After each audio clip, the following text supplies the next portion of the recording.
On the 25th of April, the MFA announced that the people should remain at home because they feared armed confrontations on the street. But the Portuguese population clearly disobeyed the military orders to stay at home because the thirst for freedom overcame all fears. And so people took the streets to the thousands and supported the military coup to force the resignation of the leader of the regime. The people brought red carnations and distributed them to the soldiers, who stuck them in their rifle barrels, making the flower the symbol of the revolution.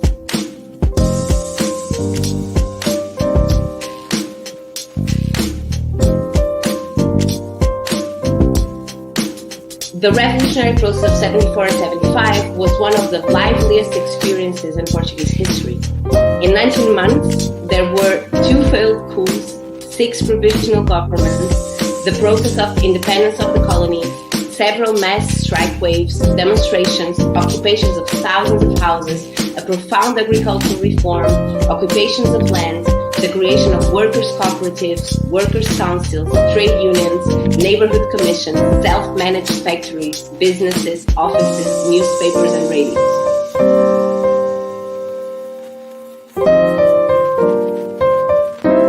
Because the thirst for freedom overcame all fears. Hey, because the thirst for freedom overcame all fears. That's an amazing lesson, isn't it? Or realization or an awareness that Portugal shares from its 1974 Carnation Revolution there. We'll come back to that. Oh, I'm sure we'll talk more about that. I think it's an amazing thing, the Carnation Revolution of Portugal 1974, where fascism was overthrown. And I don't hear enough talk about it around the world. Maybe we'll do that tonight. And clearly, Mrs. M isn't here for the Feelgood Portugal show.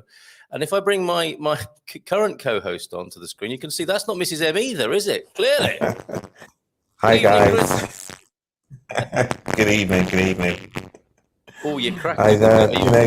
I must admit, if I was Mrs. M right now, I think everybody would be worried what's happened. We've got a slight fry on your audio there. Maybe that'll clear up in time. But sorry, we're a bit late not this morning. I'm so used to doing this in the morning. Sorry, we're late this evening. But this man is partly responsible for my late arrival. We've been hanging out this afternoon on the Silver Coast. It was so good to see you in person, Chris. What a lovely afternoon on the Silver Coast. Oh, it was beautiful. It's completely fantastic. And, one of the things I say to people is get yourself on a plane, get yourself in a car, on a train, on a boat, get here any way you can and plug into Portugal. Even if you just come with a plug in your hand and you sit on the beach and you shove your hand and the plug into the sand and you recharge yourself, then you go and dip yourself in the sea and you wash all your stresses away. It's just a fantastic place. You got me started now. I won't stop talking now about how much I love Portugal and the things that you can do here. I'm just all Portugaled up, really, to be honest with you. Yeah, I know you can. And we do have a slight problem. Now, I need to check with everybody else if it's just me who's getting that slight interference on the audio, or if everyone, if it's only me, I'm fine to go with it. But I don't want all of the beautiful things you're saying about Portugal to be interfered with by a difficult connection. So we might have to get you to just jump off and then jump back on again. You are, oh, it is bad sound. Thank you very much for Antti Seppänen, who's here tonight. Andy, Deagle, Suzanne, Aviva, all here. Different. Well, maybe one thing to do, Chris, is... Oh, you're going to go to your laptop sound? Is that any better? It is so much better. Well done, sir. Thank goodness one of us knows what we're doing here. Fantastic. Yeah, that's much better now. Thank you for doing that, Chris. That's terrific. Right, yeah, your love of Portugal. You said... you sounded like Alita Adams. Get here. This is Chris, of course, who supplies our... jazz funk track do dia, Faja do dia, and you'll know the Alita Adams track Get Here, which sounds a lot like what you were saying, but get to Portugal, whatever you can do. And you've done exactly that, haven't you? You and Mrs. Capricorn 12, you've gone against all the odds and the restrictions and the challenges of flying, and you've come out here for a very short visit just because you love Portugal so much. Is that right? 100%. If you test and you're careful when you're here, and also you're very sensible, you adhere to the restrictions, you make sure you wear your mask, you make sure that you've got your vaccination certificate with you. You've also got your test results with you, and you can flash them either on your phone or on a piece of paper. And then, you know, when you have to retest, because they only last for 48 hours, then you've got to retest again. And you find one of the places to go to where the tests are pretty cheap to do, and they can get you your results within an hour to an hour and a half. And then you're going out in the evening, you just show the guy on the door of the restaurant, you know, that you've been tested. It was really great because yesterday he said, well, this test runs out in 12 hours. I said, don't worry, we've got another one booked for tomorrow morning. So like, he smiled at us, and it was great. But we made sure that we get here to be able to enjoy Portugal, and that's what you've got to do. You've got to do it for yourself. Yeah. Well, I mean, this isn't the first time you've been, of course. You know, we've had some lovely conversations about this country, and your love of it goes back a little while now. So maybe we could talk about that. Let's say hello to a few people first, though. It feels right now. We've got the sound right. Our friends are here this evening. Maud Azam is here. We're straight in tonight with a good night.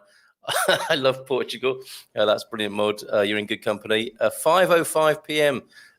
EST. That's good in the States. You're not here yet, so I'll check back in a while. Yeah, sorry, Suzanne.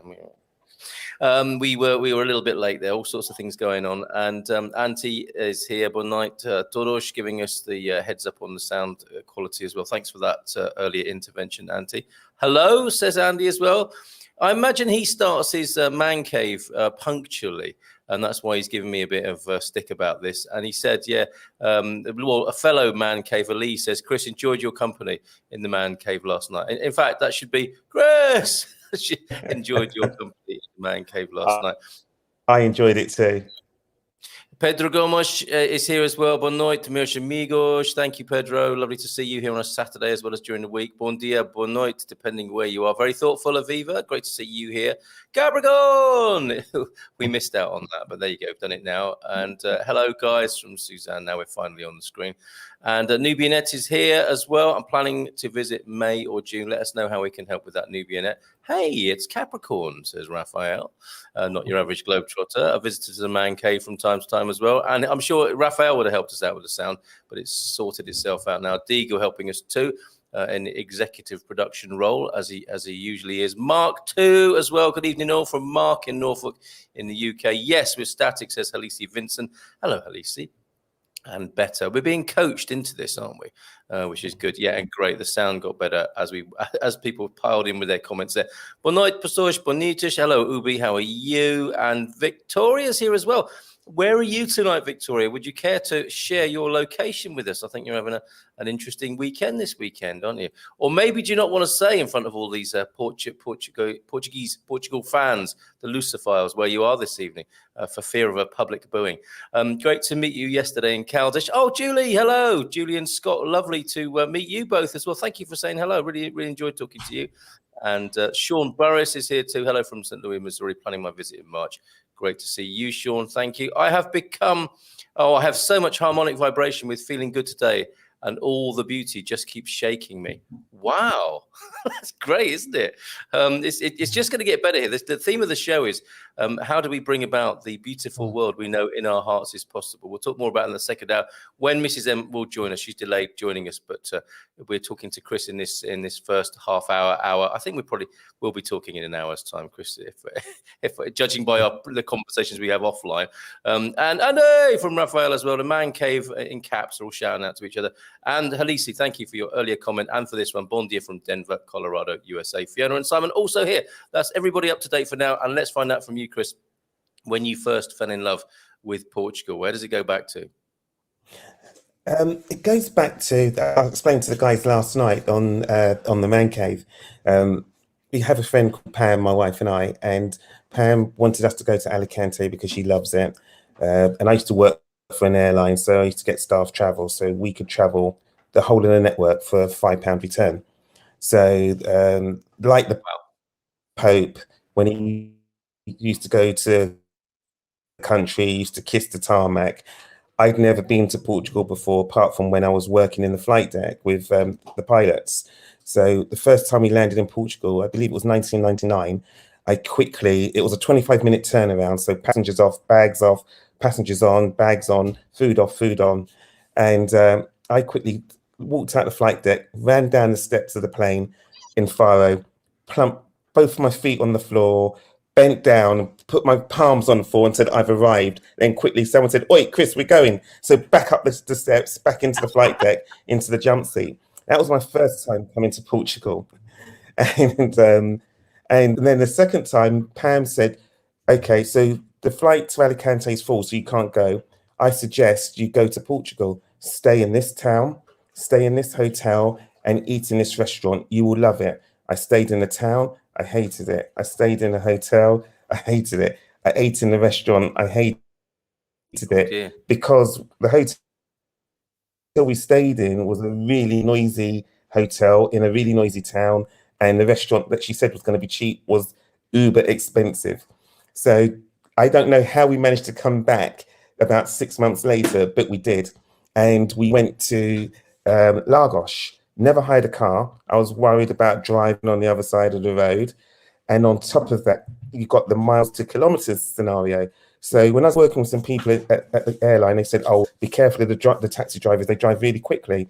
So got my wife and my kids in the back of the taxi, and I'm sat next to the taxi driver. And I keep on glancing over at the speedometer, and it's saying 120, 120. And I'm saying, slow down, slow down, slow down. It's saying, what? It's only 120.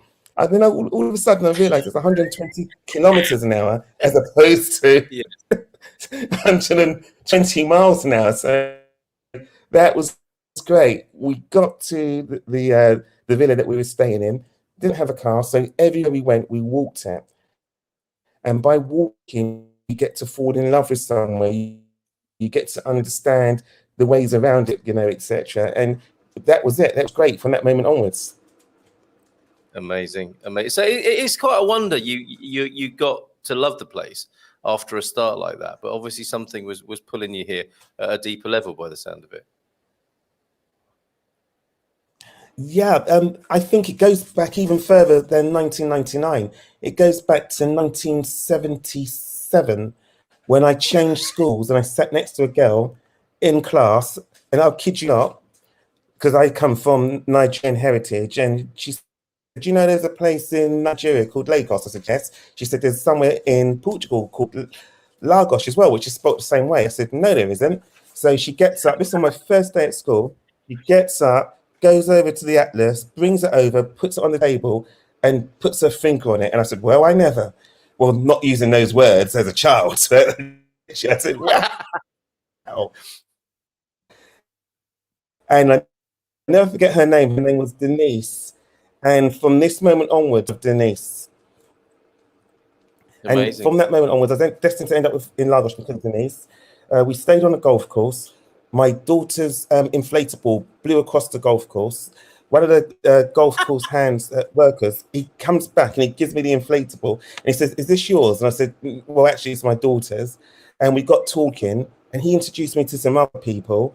And he introduced me to this really lovely couple. And he asked me how much I paid to rent the villa for 2 weeks. We told him. He said, you've paid too much. And this was in July. And I said, why? How much should I have paid? He said, well, at least 50% of what you've paid. And I could have got you a much nicer villa. So I gave him my contact details. If you're telling me the truth, I work for an airline, I'll be back out next month. And he said, I kid you not, I'll call you when you get back to the UK. He called me, he gave me the price. It was 50% cheaper. The villa was, I would say, 150% nicer. And the couple that owned it were fantastic and wonderful. They even invited us over for a barbecue. They said, look, we're having a barbecue, we've got some friends around, come over to our villa and spend some time with us one afternoon.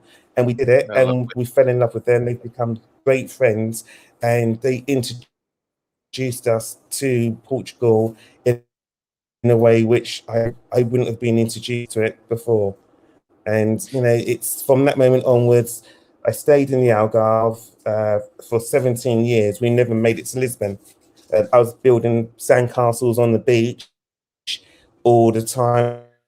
I just loved it. A lady walked past me one day. I had this great big ditch in the sand, and she said to me, I see at her sandcastle. And I said, I see you into property, because she had this massive ornate castle which she built for her kid. And that's how great it is. You get to meet all the restaurateurs in all the towns you go to. For example, here in Nazaré at the moment, we've ate in the same restaurant 3 nights in a because it was fantastic. So we've had curried lobster, we've had grilled lobster, we've had crab claws, massive crab claws, which I've taken pictures of, clams, exactly, prawns. Oh, the bread. Oh God! So do you see how big my eyes got then? You like the bread. I get it. You like the bread. Oh, Amazing. So this is interesting though, Chris, because your love affair with Portugal goes back 20 years, let's say. And interestingly, during that, what you were telling us just there, is actually your love affair is with the Algarve, isn't it? Because it's only recently that you've ventured out of the Algarve to other parts of Portugal, and now this is a whole new world that's opened up. Why did you come out of the Algarve and go to Lisbon? What happened was we booked a trip for 17 days, and I have a son and a daughter, and I said to Josh, we're going to go for 17 days. And bear in mind, she's over 21. He said, "Oh, that's a little bit long." And I thought, 1 second, you're getting a free holiday. Literally, we paid for everything. The airfare, the accommodation, because all you got to do is turn up.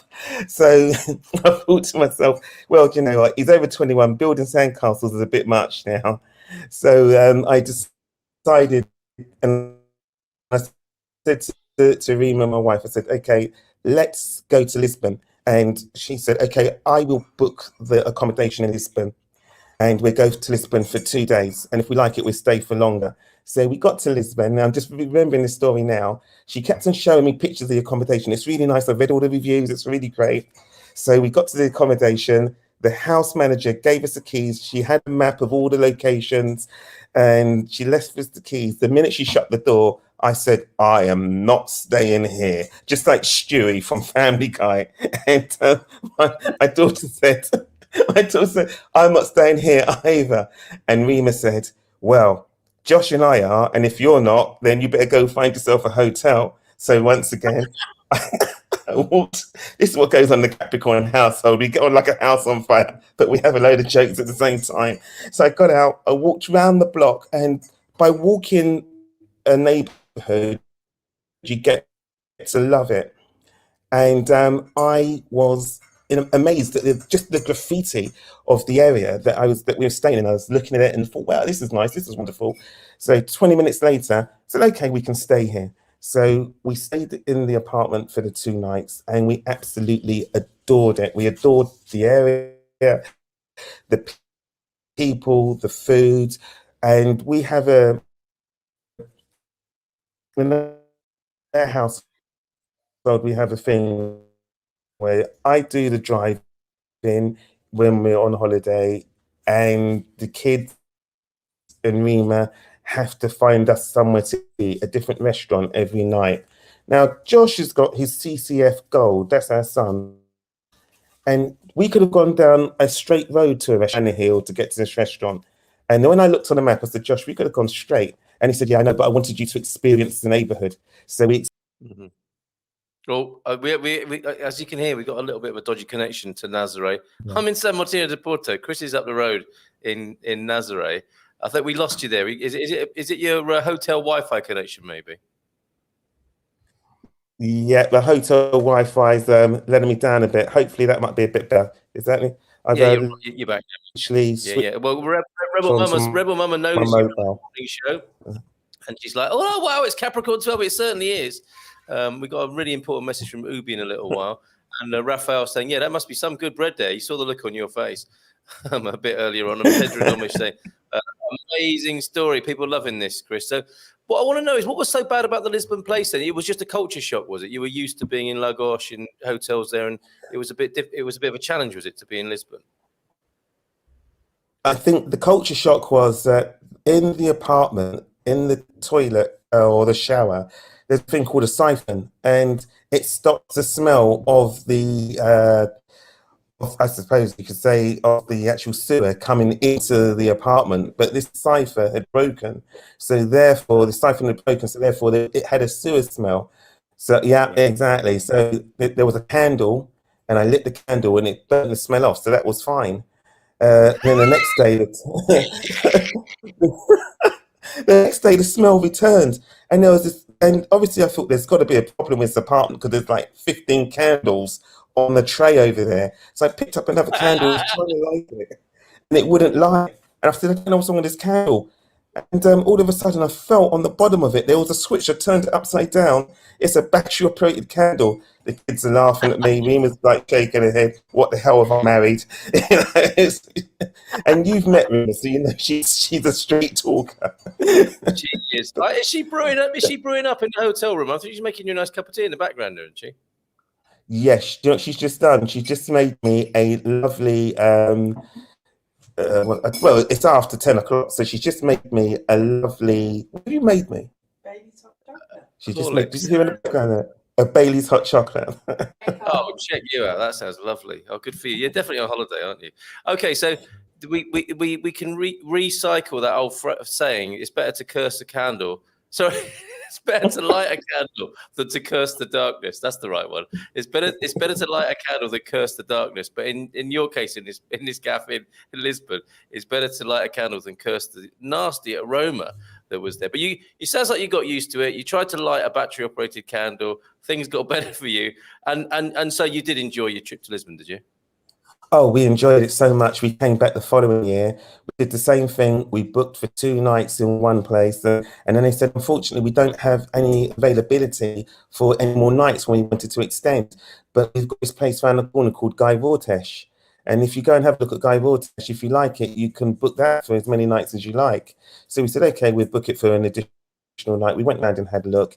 It's amazing. It was on the booking.com's TV ad. So we looked at it, thought, oh, this is lovely. Great big floor to ceiling shutters, lovely high ceilings. So we stayed there one night. We kept on booking, but when you keep on booking, the price just goes up and up and up. So 9 nights later, we said, well, we've got to go back to the Algarve because we've got to fly back home to the UK.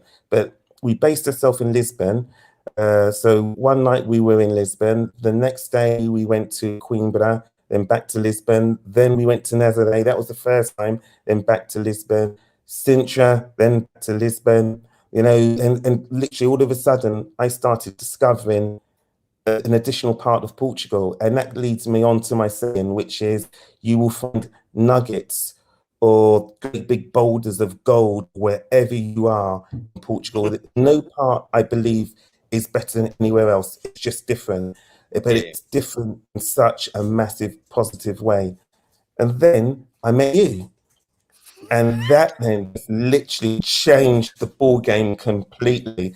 One sentence, Chris, the Portuguese have several homes in Portugal. Sometimes I don't even know how many homes they've got, and all of a sudden that just dawned on me. Wow, I need to work harder so I can get some more homes in Portugal. Discovered Nazaré. And he said, come down and meet me in São Martinho de Porto. And just going down that hill, which is like going through different levels of locks, it's like an optical illusion. And round into the Scallop Bay, I sat there with you for the first day. And then we went back again the next day, Reema and I, because we were going to drive down to Avila in Rapacera in the Algarve. And I said, come to São Martinho de Porto before we do this massive drive so you can check it out. And she met your wonderful family. And we were only going to stay for about an hour, 5 hours later. Well, we had some more of it today, didn't we? I mean, I can share some pictures. This is what we were looking at. We're sat in a cafe, but so it's not a posh place, but it's so warm and friendly. Nelson at Palmeira, a cafe in the bay there. He's a legend. His staff are lovely, and we were just able to sit there, just keep ordering things, drinks and coffees and tosta and chips and all sorts. I'd already had a big lunch in the bay. Shout out to Thunderduck and Mrs. Thunderduck because we all met up, didn't we, this afternoon? Hi, guys. This is the view we were looking at over there as the sun was setting in the bay there, which looks like some sort of painting, doesn't it? The way those trees are, some sort of Edward Hopper almost.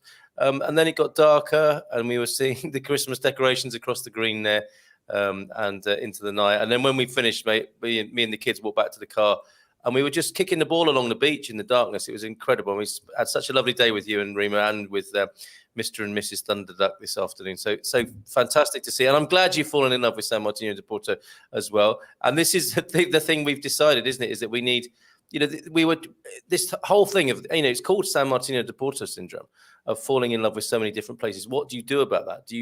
And there is no choosing the ultimate place, as you've quite rightly pointed out. You do need, if you're well heeled, it's good to have, yourself or your family with maybe 3 houses across Portugal, or we create something that's a bit like couch surfing in a network, where you can get to enjoy different parts of Portugal. Or we have pals with annexes and extra accommodation, where we can have a bit of a network and move around the country and stay with each other. Because you can see what's happening in this community. It's quite amazing. Brilliant hanging out with the ducks today. And then Andy saying to you, you guys met up at the airport on Thursday, didn't you? Quite by accident. And then you went back to their place. Amazing to meet Chris and Rima on Thursday. Come and hang out in Lisboa again. So something's going on here, isn't it? Something is definitely going on. And we had a fantastic time with Andy. It really was. It was great. And it was fantastic. It was funny. It was comical. I think, as I said to you, Carl, Andy, what I'm going to remember about you is, can I see your speedy boarding pass, please? How many times do you need to see my pass? Yeah, I've shown my pass 50,000 times already. Was he getting a bit grumpy? He wasn't grumpy, but to be fair, he pointed out a true thing. Traveling now, you need at least 4 pieces of paper. So if there's 2 of you, you need 8 pieces of paper, including your passport. And it's hard enough getting from, one part of the airport to the other. It's all about the passenger journey and making the passenger journey more comfortable for the passengers. But since COVID's hit, it's made it so much harder. You've got to show your boarding pass. You've got to show your passport. You've got to show your vaccination certificate. You've got to show your test certificate. And even before the COVID, if you've ever sat on an aircraft and people watched, the amount of time someone gets up out of their seat, goes into the overhead locker, sits down again, then back into the overhead locker, then sits down again, then goes to the toilet, and then back into their seat, back to the overhead locker, and the doors haven't even closed. Well, this is interesting. Can we dwell on for a moment on air travel? And obviously, air travel changed completely and understandably with 9/11. And then COVID is another new layer of complexity. And people are, air travel. When you watch, what is it, Come Fly With Me? And I think there was some kind of mini series based on a BOAC or something, wasn't there? Based on the glamorous days. It was like Mad Men in the air. And we can look back on those times, can't we? And when it was, when everybody's jaw dropped, when the captain and the second, what's he called? Second officer or first officer, and the cabin crew walked through the airport. Everyone just stopped, didn't they? And then all the kids were going, "Yeah, that's what I want to be when I grow up." And now it's very different, isn't it? I still think it's really cool being an airline captain, and you've hung out with quite a lot of them. But what's going to happen with air travel? Is this going to be another one of those? Well, the solution here is the whole digital world, and all you'll have to do is have the right apps and you'll sail through. Do you think that's what's going to go on? And in the airline industry, how are people addressing this, or are they just still dealing with the shock at the moment? I think people are still dealing with the shock. I've got quite a few friends who are pilots. As you know, I used to work for an airline, and we had an open door policy, so nobody had a more important job than the next person. So, the cleaners would talk to the pilots would talk to the salespeople would talk to the admin and the pilots and the operations. Everybody was treated as an equal. There's only 2 doors that were locked in the building, which was the front door and the chief operating officer's door. Now, the situation that you've got is pilots, they work really hard. People think, they just get up and get in the flight deck and they press a button, the plane takes off, the plane flies itself, and the plane lands itself. Those pilots, if you're delayed, imagine what it's like for a pilot. If you're delayed, a pilot's delayed. If a flight goes tech, the pilot has to then either sit on airport standby, or he's told, okay, we're going to move your roster around, etc., or you're on home standby. You know, these guys, they're in the airport at least an hour and a half before any passengers are due to turn up. When the passengers get off the flight, the pilots then got to walk down the steps. They don't get into a van in this day and age or a minibus. They have to walk back to the office. They then have to do, you know, their post-flight paperwork, then walk to the car in the airport. And, you know, flying from Gatwick, if you can imagine how far the crew and the staff car park is away from the actual aircraft itself. So they've walked a few miles to get back to the office, then they have to walk a few miles to get to their vehicle, to potentially drive for 75 to 100 miles to get home. Flying isn't glamorous anymore by any shape or size at all. So how do you see the future of it then? I mean, you know, there must be pundits and commentators in the airline industry, you know, notwithstanding the shock and the fallout from COVID. How would you see it in the future? I mean, has anyone got a positive? I mean, this is the Feel Good Portugal show. Is there anything you can tell us about the future of air travel that's going to make us think, yay? Or is it just going to be, oh, this is just going to get worse? I think we're going to be operating under some type of restrictive measures for at least the next 2 years, up until about 2024, potentially 2025. Right. With the app scenario, it's you can have your COVID pass on your app, etc. But what normally happens when you're on holiday? I'll give you a typical example. Flying at Palma Airport, I walked the breadth of Palma Airport looking for somewhere to plug my phone into to charge my phone. Somebody even put a picture of a plug socket on a pillar, and I watched people trying to plug their charger into that picture of a plug socket. Now, at Gatwick, for example, they give you tons of free charging points so you can go along and charge your phone. You think they would do the same in Palma, where they've got so much sunshine, they could have solar panel on the roof at the airport and give away free electricity for people to charge their phones. They don't. So in answer to your question, you can't rely on an app. You should always have your paperwork printed, because if you check out your hotel at 12 o'clock in the afternoon and your flight is at 10 past 10 at night, where are you going to charge your phone? By then, the chances are you would have run out of battery power, and all those relevant documents that you need, you won't have to show. So you can't rely on an app at the moment. Everybody's printing paper. You know, well, then it's just going to have to be on a microchip, then, isn't it? I'm only kidding. I'm only kidding, everybody. I don't want that. But something, you know, it's a dark time. Certainly, it's not. I mean, you know, there we are, first world problem. Aren't we lucky that we can fly at all? Let's face it. But it certainly ain't what it used to be. Yes, and you know, the thing is, what's really amazing is the plane that we flew out on was full.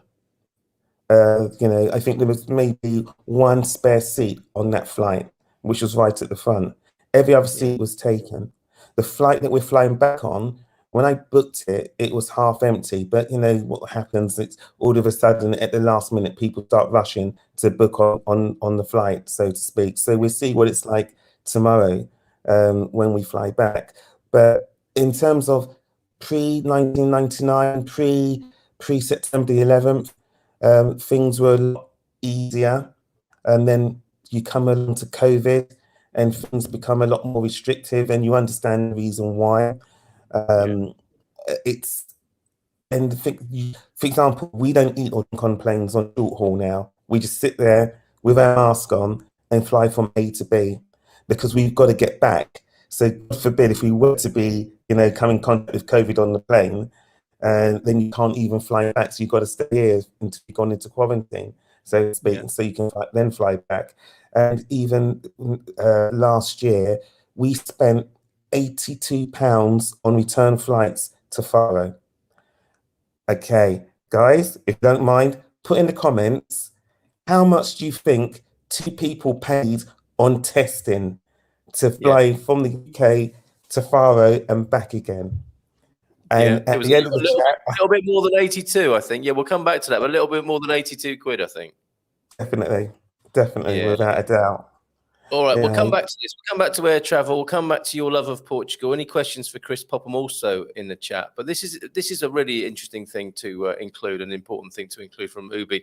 On the phone today, an old family friend said, "We need you to stay alive." This is the sort of thing that happens, I think, when you call home, isn't it? Later, the recollection of his tears almost moved me to tears. So pass that message on to everyone you know or think might be depressed or suicidal. I think everyone has been feeling very down in this last couple of years. And we don't know it, do we, often? That's the thing, because it's a slow process. And before you know it, you can be in a very different shape to how we've been previously. Even if not suicidal, I think that it is something that people need to hear sometimes, even if they might only be joking about ending their unbearable confinement, quarantine, or whatever. The recollection of his words, I meant to say. I think we know what you mean there, Ubi. So, yeah, there's lots of context and background that's unimportant. I had simply joked about how I had needed to start treating my mild hypertension and that heart attack might not be so bad. Yeah, and I think you experienced a sudden change in the tone of the conversation there, by the sound, Ubi, given the stress of the last couple of years. I think, says Ubi, we all say and hear, "I love you" a lot. And I know my wife has said, "I need you" in infinite ways. But it was really uplifting to hear Tom say that. Nubianette says, Ubi as well, "Thanks for your empathy and encouragement." Yeah, Ubi says Nubianette, "Defend your well-being with everything you have. I hope you can at least feel that you're worth that journey." Absolutely right. And well said, Ubi. Interesting times. And it can cause us to be a bit more introspective, can't it? And to take a bigger view of life. Is Rima coming on to say hello to us? She might do if you ask nicely, Carl. The Old Bailey's hot chocolate sounds fantastic. Rima, if you want to come and say hi, Mrs. Everyone knows Capricorn 12 here, but not everyone knows Mrs. Capricorn 12, and I'm sure we can probably give you your own nickname. You need to live in the shadow of the Capricorn 12. Here she comes. This is the woman that keeps me sane and keeps me on the straight and narrow. I tell you what, a tough job, but someone's got to do it, right? Do you know what?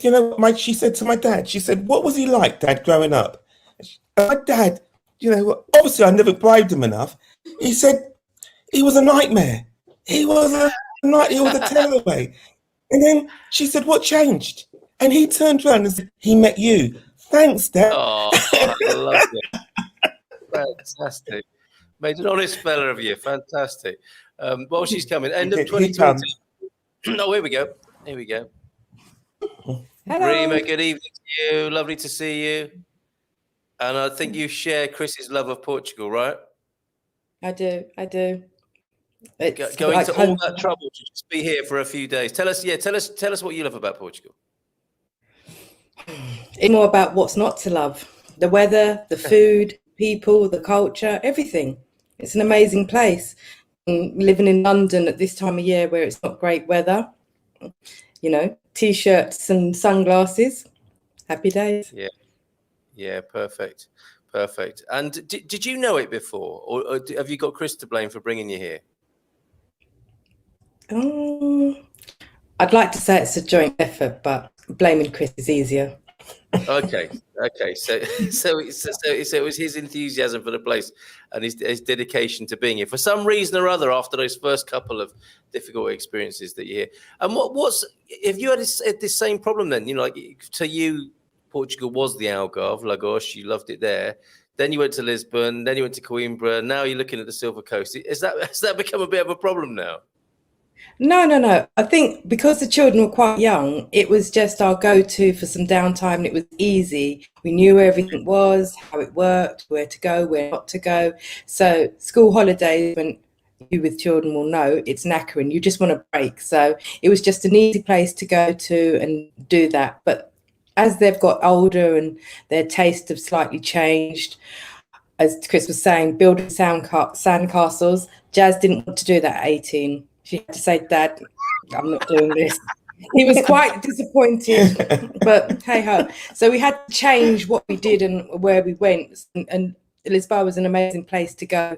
There's culture and changes for everybody. The Oceania she wanted to go to, so we did that. That was fantastic. So it's easier as they get older and their tastes change So you have to kind of change with it and evolve, and that's what we've done. Yeah, amazing. And I mean, that's only, I think, what, 4 or 5 places we've talked about there. That is only scratching the surface of Portugal, of course, as well. Exactly. So I think, yeah, a lot more traveling around this wonderful country for you. Amazing to meet you both, says Andy, reiterating his comment. Good to see you on Thursday, and the invitation to come back to Lisboa. Alpha, the Great Dane, says hello to you both. Fantastic. She was lovely. Hi to you. It was great going there. Here's some lovely sentiments in response to Ubi's comment. We've only got a small table, but there's always room there for friends who need company. That's really lovely of you to say so, Fiona and Simon. And Ubi continuing here. Thanks to everyone here for helping me realize that dreams can still transform. Absolutely right. That's our main job here. And it's really important at the moment, I think. Lyrics from one of my favorite Indigo Girls tunes keep echoing in my brain, making me feel like I'm a nomad Indian and saint there, says Ubi. Okay, so who else is here? DJ is here.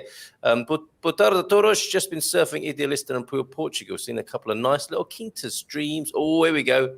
Now you're talking. Quinta streams, fruit trees, olive trees, views. I'm imagining a new life in a permaculture smallholding. So that's a good point at which to ask you. What's your favoured lifestyle here? Are you kind of swanky apartment dwellers with lots of glass and shiny surfaces, or are you more of the quinta people, or something in between? Do you know what? I've been to get us through lockdown, the lockdown number 1. I started being in Portugal in mind every single day. We were in Greenwich, in London, and we were locked down. And I would just be on YouTube watching every YouTube channel I could find. So I'd watch one YouTube program on a Sunday, then another one on Sunday afternoon, and then I would watch another one on Monday, and it's all different. We have a lovely apartment in the Algarve, which is glass. A lot of it is glass, and but I'd also be. Oh dear, cliffhanger. Oh, he's back. He's back now. You're all right. Yeah, no, I didn't. I heard you got a nice, contemporary apartment in the Algarve, but you'd also, and then we lost you. But I also like, stone barn conversions and things like that. If you're watching people, buy rooms and do them up, it's originally I wanted an apartment, like what I call a Thunderbird house. I'll share a picture with you on WhatsApp later on in the week. Tracy Island. Yes, I do. Absolutely right. It just goes up like that, and your hire car can come out from underneath. Yeah, I got it. Exactly. Then there's we saw the apartments being built from the beach in Portugal in the Algarve, just in Lagos, and I thought one day I'll have one of those. And when the building was completed, it was fantastic. It had the infinity pool outside. It had the lovely massive garage. But obviously it was out of my budget.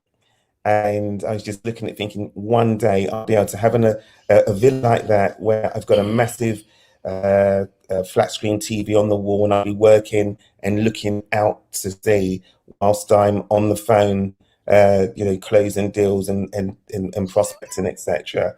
But it hasn't happened yet, but I'm not going to give up, But having said that, after looking at all those different YouTube channels, all of a sudden you come across places like Alcobaça, you come across places like Castelo Branco, Carlos de Vinha,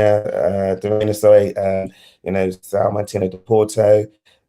There's Sagres. Our villa is only 8 miles away from, 8 minutes, I should say, away from Sagres. So we spend a lot of time going around the beaches, and it's surrounded by 20 different beaches, all 5 to 10 minutes away. And all of a sudden you feel yourself, it doesn't have to be swanky. It's got to be livable. It's got to be something which you enjoy, comfy and warm in the winter, cool in the summer. That's all of a sudden you think to yourself, the important things in life don't cost a lot of money.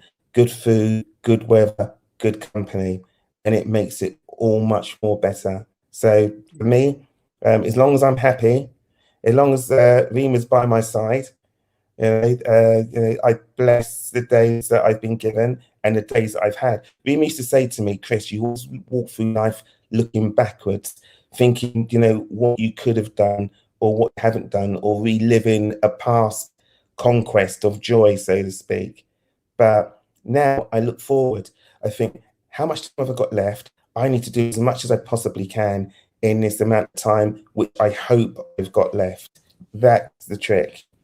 Oh, yes, mate. Beautiful sentiment. Now, you will know Chris at Capricorn 12 because he recommends a jazz funk track of the day. But there's a new feature in the offing, which is the Screamer from Rima, which is a bolt of wisdom that comes our way. We've got one tonight. We have a Screamer from Rima, which is to do with Chris looking backwards. Would you care to comment, Rima? I would do. The comment for everybody is, you have eyes in the front of your head for a reason, meaning look forward. Yes, you have eyes in the front of your head for a reason. We're looking forward to more of these on the morning show. The Screamer from Rima today. Can you imagine? She's going to hit us between those two eyes on the front of her head with a bolt of wisdom like that. Time to time. So thank you for that, Rima. That was pretty profound when you said that to me earlier on today. So we got more comments about air travel and, well, the philosophical tone that has been set tonight by Ubi as well. So let's see what's going on here. End of 2022, people with US passports have to register for a visa waiver to travel to the EU. What does that mean? Next step will be to make it harder for US citizens to come, I suppose. It's as though nation states, countries want to keep people. A lot of people have been locked in their own countries, not able to travel. We can understand them saying you can go, but you can't come back in again. But people are locked in their countries, and now this sort of thing, people finding it harder to travel possibly in the future. What's going on? I'm taking you back to 1974 here, the overreach of the nation state. Well, hopefully the Carnation Revolution can be an important symbol for people with this sort of stuff. When a person is down in the world, an ounce of help is better than a pound of preaching. Absolutely right. Fiona and Simon. That's the Screamer from Rima territory there. An ounce of help, an ounce of wisdom. Sorry if I'm getting too sappy, says Ubi. You don't have to apologize for that. You've seen me crying many times on the morning show, Ubi. No one needs to apologize for being too sappy here. In fact, you need to apologize if they're not being too sappy, frankly. Tom was besties with my recently deceased brother since the 70s. Okay, so I think we're still affected by his crossing over. I'm sure you are, Ubi. So lots of love to you, mate. And Nubianette. Only you know what you're going through, but I hope your great bits far outnumber the challenging, difficult bits. That's a lovely sentiment. Thank you very much. And he says, I'm only 5 days in Portugal. I can barely believe I'm actually here. Well, you better believe it, Ubi. We're pinching you and reminding you that you're definitely here, my friend. With apps and chargers and this, that, and the other and paper. Deagle, good evening to you, mate. Thanks for being here this evening. I always take 2 paper copies for each journey. I've one, Kathy has one, then same for return flights. So if one gets damaged or lost, the other one has the details. That's a good... a great idea. Good advice. Hello, Capricorn 12. You're a funny man, says Warren. Warren, who wrote our fabulous, many of the wonderful tunes that we play here on Expats Portugal and the Good Morning Portugal show, and of course our Christmas song. So I'm going to play video 2 tonight as well with pics and videos from the community with Warren's tune there. You are a legend, sir, and thank you for being here tonight with us as well. DJ, what have you seen then? You want a permaculture small holding? We're going to be talking in the second hour about the beautiful world which we know in our hearts is possible. A Charles Eisenstein sentiment. A lot of people thinking that the permaculture Quinta idea is a good idea in that department. So we'll talk more about that then. And do what you have to do until you can do what you want to do. More great advice tonight, not just screamers from Rima. But I don't know what rhymes at the moment with Fiona and Simon, but we'll think of something. Give me walking shoes, feathered arms, and the key to heaven's gate. My goodness. And cheers, Ubi. And Capricorn 12, love to you from Fiona and Simon. And it's not just the USA, says Jen Shea, about this visa waiver business. What's going on? I don't care if Americans stay there. We came here to get away from them. Oh, that's not Nubianet, bless you thrice tonight. And Nubianet saying to Ubi, I can't wait to check it out. Well, we're here waiting for you, Nubianet. The EU will require a visa to enter after 2022, like the same requirement for Australia. That's interesting, isn't it? What's happening there? Carl, you are my hero. Well, bless you, Ubi. It's mutual, mate. Igualmente, as we say here in Portugal. And Nubianet, the name of the song is World Falls, the Indigo Girls. And hello from America. Hello, Susan. Great to have you here tonight as well. Yeah, come on, Rebel Mama. It's got to be as open to all the other Americans as it was to you. But you're not the only American who says that. Funnily enough, it's fascinating to hear that. So, what you're going to be going back to the UK to celebrate Christmas, you guys? Yeah. When's your next trip out? When's your next trip out here to Portugal, and to where? Well, the next trip hopefully will be to the Algarve, and hopefully that will be in January and February and March and April, May, June, July. Literally. There's a theme here. There's a theme. We usually come in. Oh, we've lost your volume. We usually come in and then we lost you two. Yeah, that was me. Sorry. That's my fat thumbs. Sorry about that. We usually come in January because it's his birthday. So many times he can travel literally either on his birthday or the day before. February's more.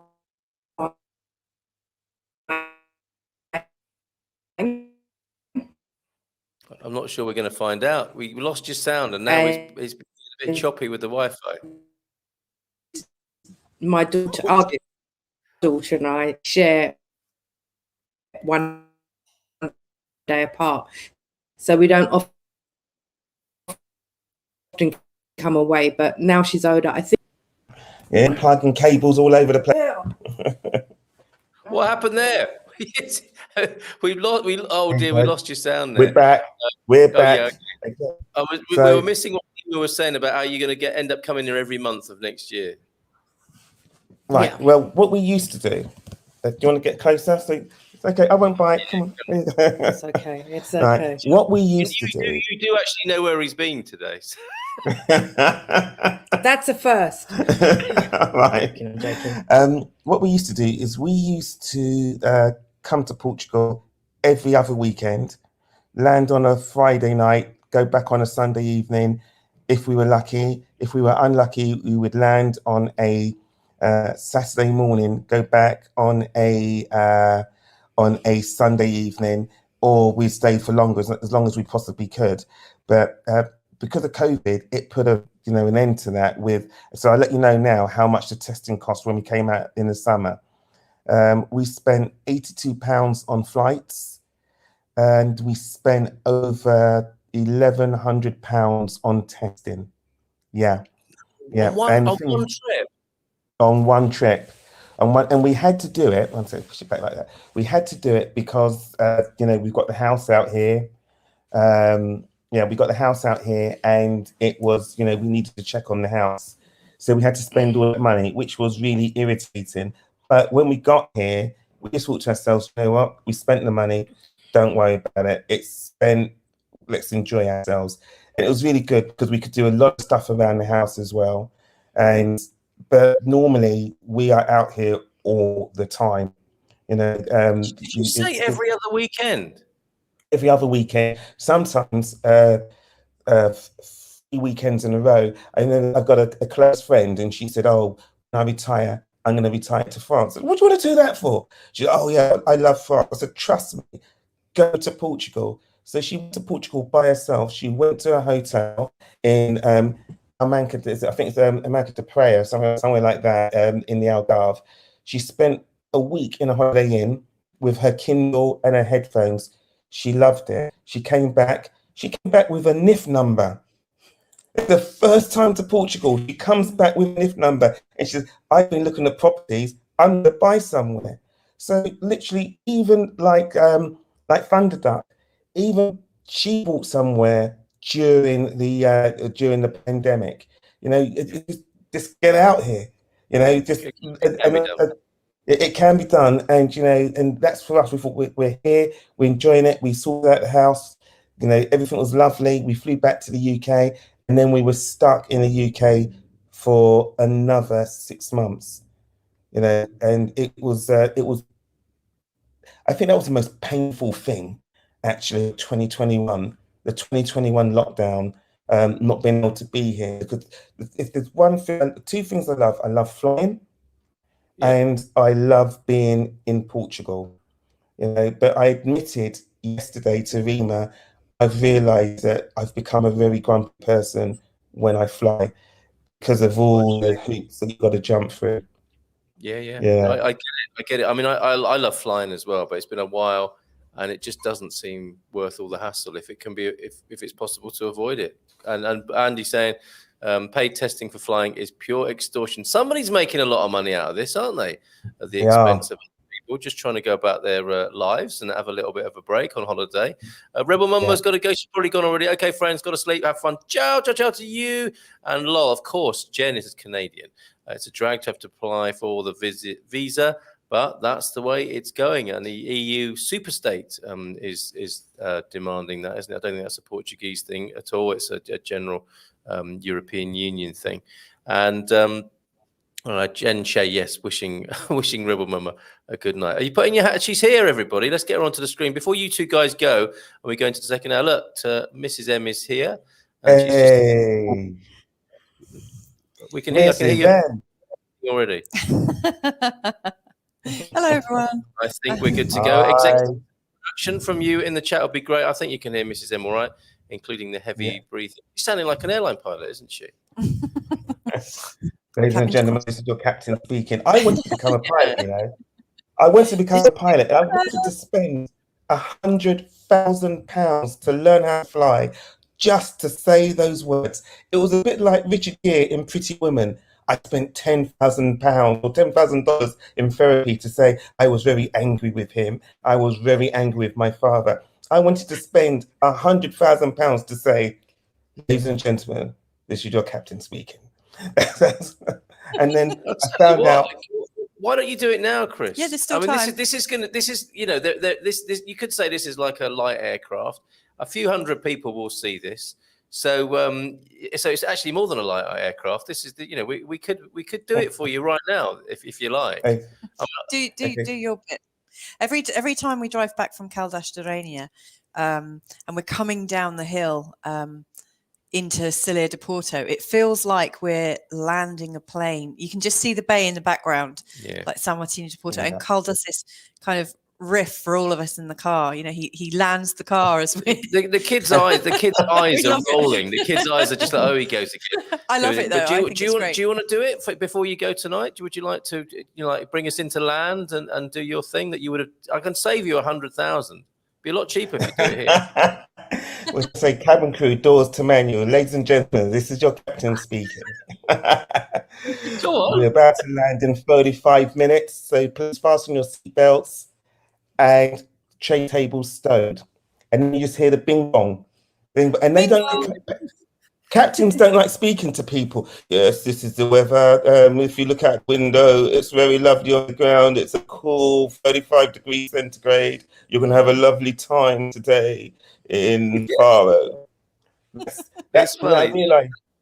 They should start recruiting in the broadcasting industry, shouldn't they? Rather do it the other way around. So get good broadcasters. Oh, right. So you'll be like the captain. I'm up for it. Yeah, Carl, you're captain. Louisa, you're the first officer. Oh, okay. I quite like that. That sounds important. What am I? I am the cabin manager. Rima. Rima's not even cabin crew. Rima is passenger 57 or whatever it is. Whatever it is. Security. You're going to give me security. I'll be security. Sat in the back. I'm flight sheriff. Rima is the person you sit next to on a plane, I think, that you remember for the rest of your life. That happens, a life-changing conversation. Yeah, you sit next to someone, you think, I wonder how this is going to be. And then you get talking. And the flight just disappears, doesn't it? The time on the flight disappears because you had the most engaging, incredible conversation. You might exchange emails or something, and you actually never speak to that person again. That happened to me. But you have an impression made upon you, or mutually. And so that's you, Rima. I think I'm going to give that to you because we are going to continue with the screamer from Rima, words of wisdom from you. Actually, Carl, the person who does that is Chris. He sits on the flight and makes what I call flight friends.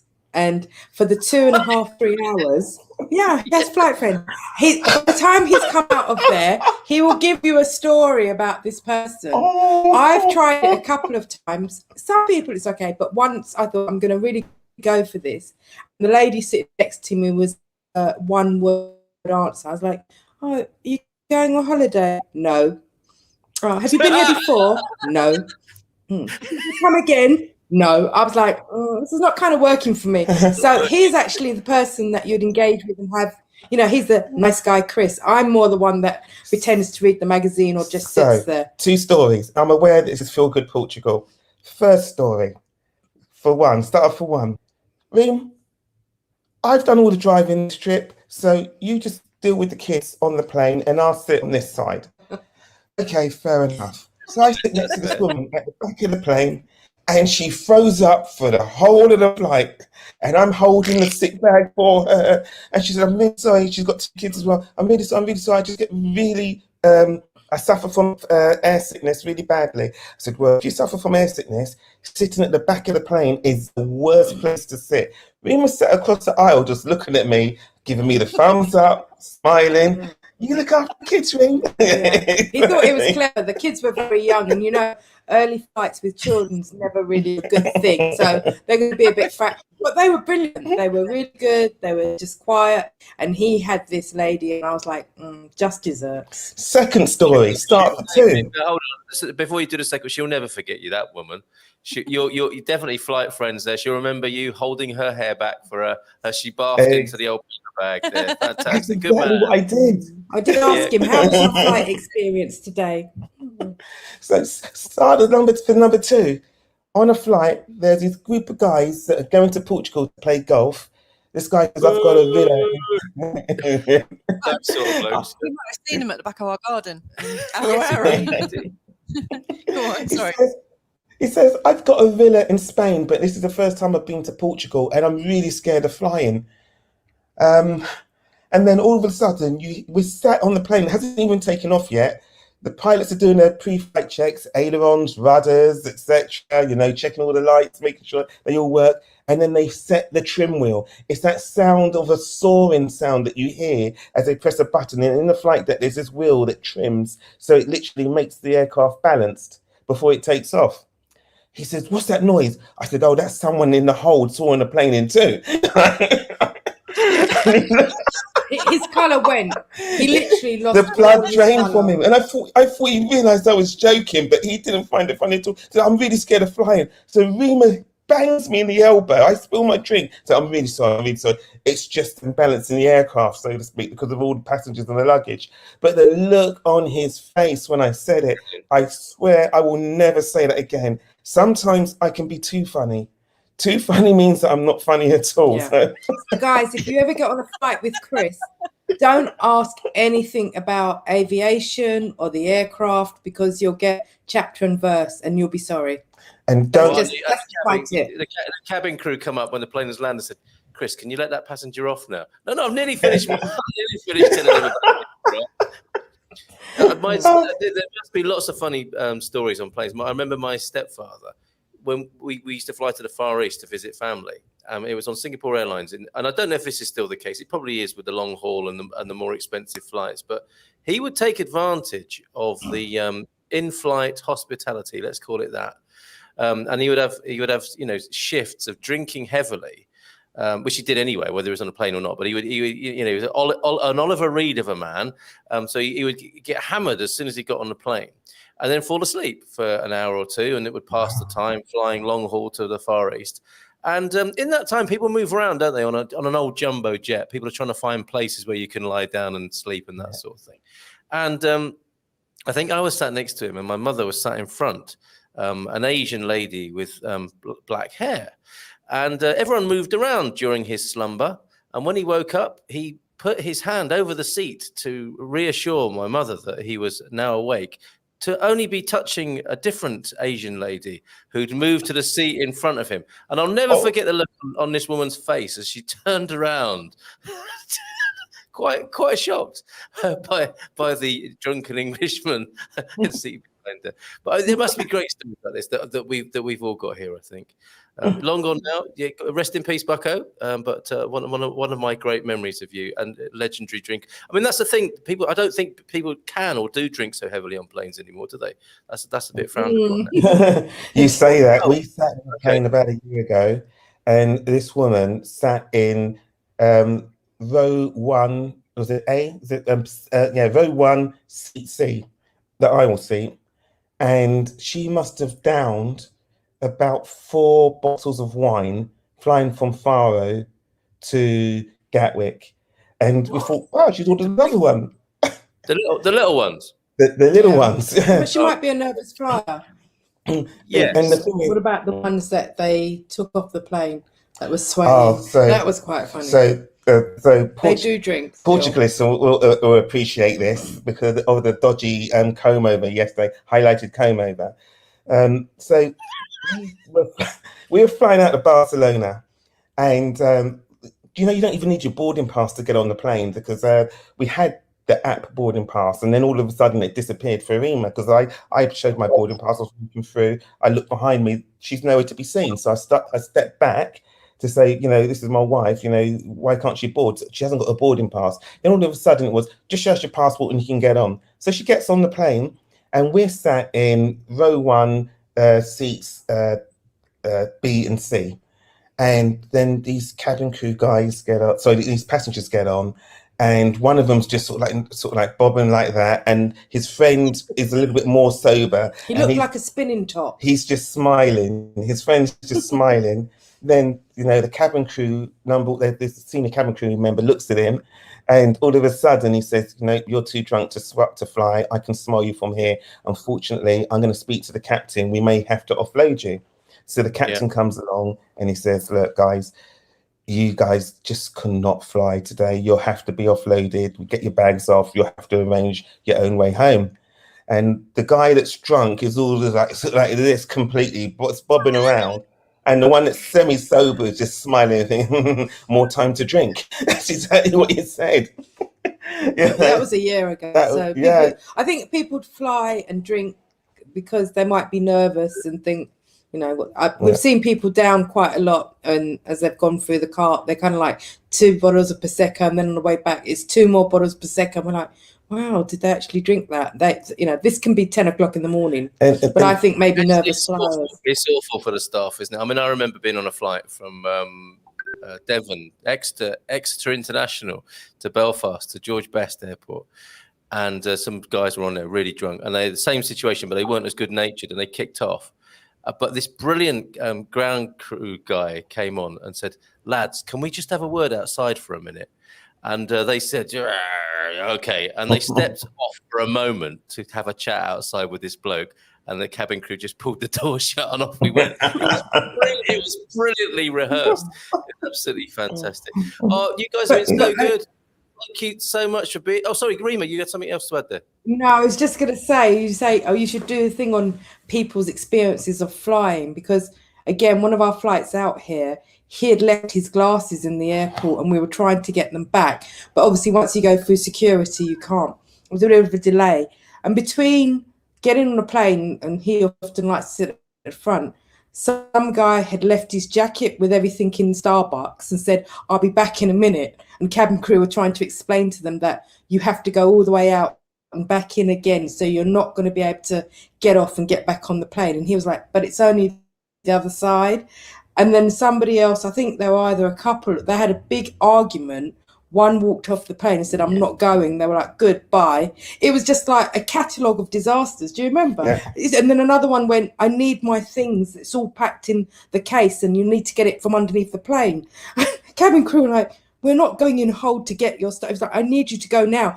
I know where the case is. If you can just get it out from underneath, like it was the boot of car. We were sitting here thinking it's like a different realm of madness going on, because we'd been delayed by 20 minutes or something. But it was just so many things. So, and I We fly a lot. We do, and the things that you see, you just sit there, and you just passenger watch. When I was working at the airport terminal during it was it's 2000. It was a Korean cargo air passenger crash out of Stansted Airport. Plane took off. One of the altimeters was out of service, and the second one was dodgy. It took off, and the pilot of the cargo plane literally said, "This plane's going down. All I can do is avoid the town." So he crashed it into a lake, and they all died. The airport was shut for 24 hours, and then they opened it again after doing a fingertip search of the runway to make sure nothing had fallen off the plane whilst it was taking off. And it was I think it was the 22nd of December. So it was just before Christmas. And then this woman comes up to me in the terminal, because it was all hands on deck to help get as many passengers away as possible.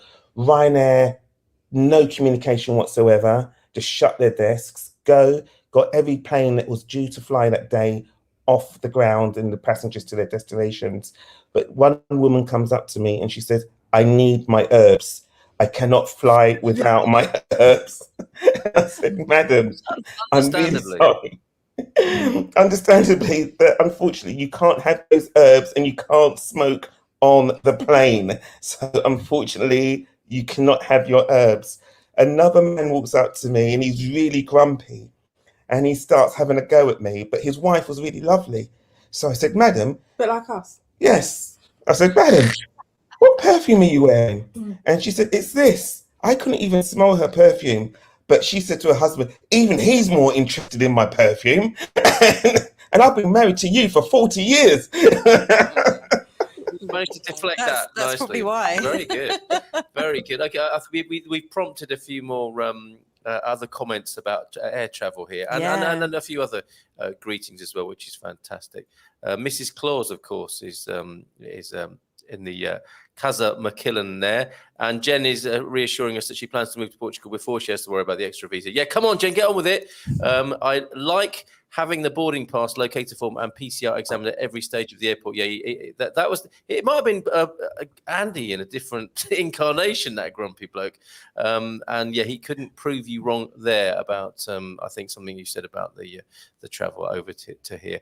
Mrs. M, a high five from Fiona and Simon for you there, and congratulations to Ubi. You're now here. Congratulations on your arrival. Yeah, tell us more about where you are, Ubi, and what you're enjoying here. Hello, Jen. Hey, Fiona and Simon from who did that? Was that you? That was me. Oh, well done. That confused me. I love that drive you're talking about, Louisa. I'm landing nearby in the Pinish area, says Jen. Oh, good. We'll see you. Portuguese, from the first row, you can hear the cockpit noises, such as minimums on the flight. What's that mean, Chris? Minimums.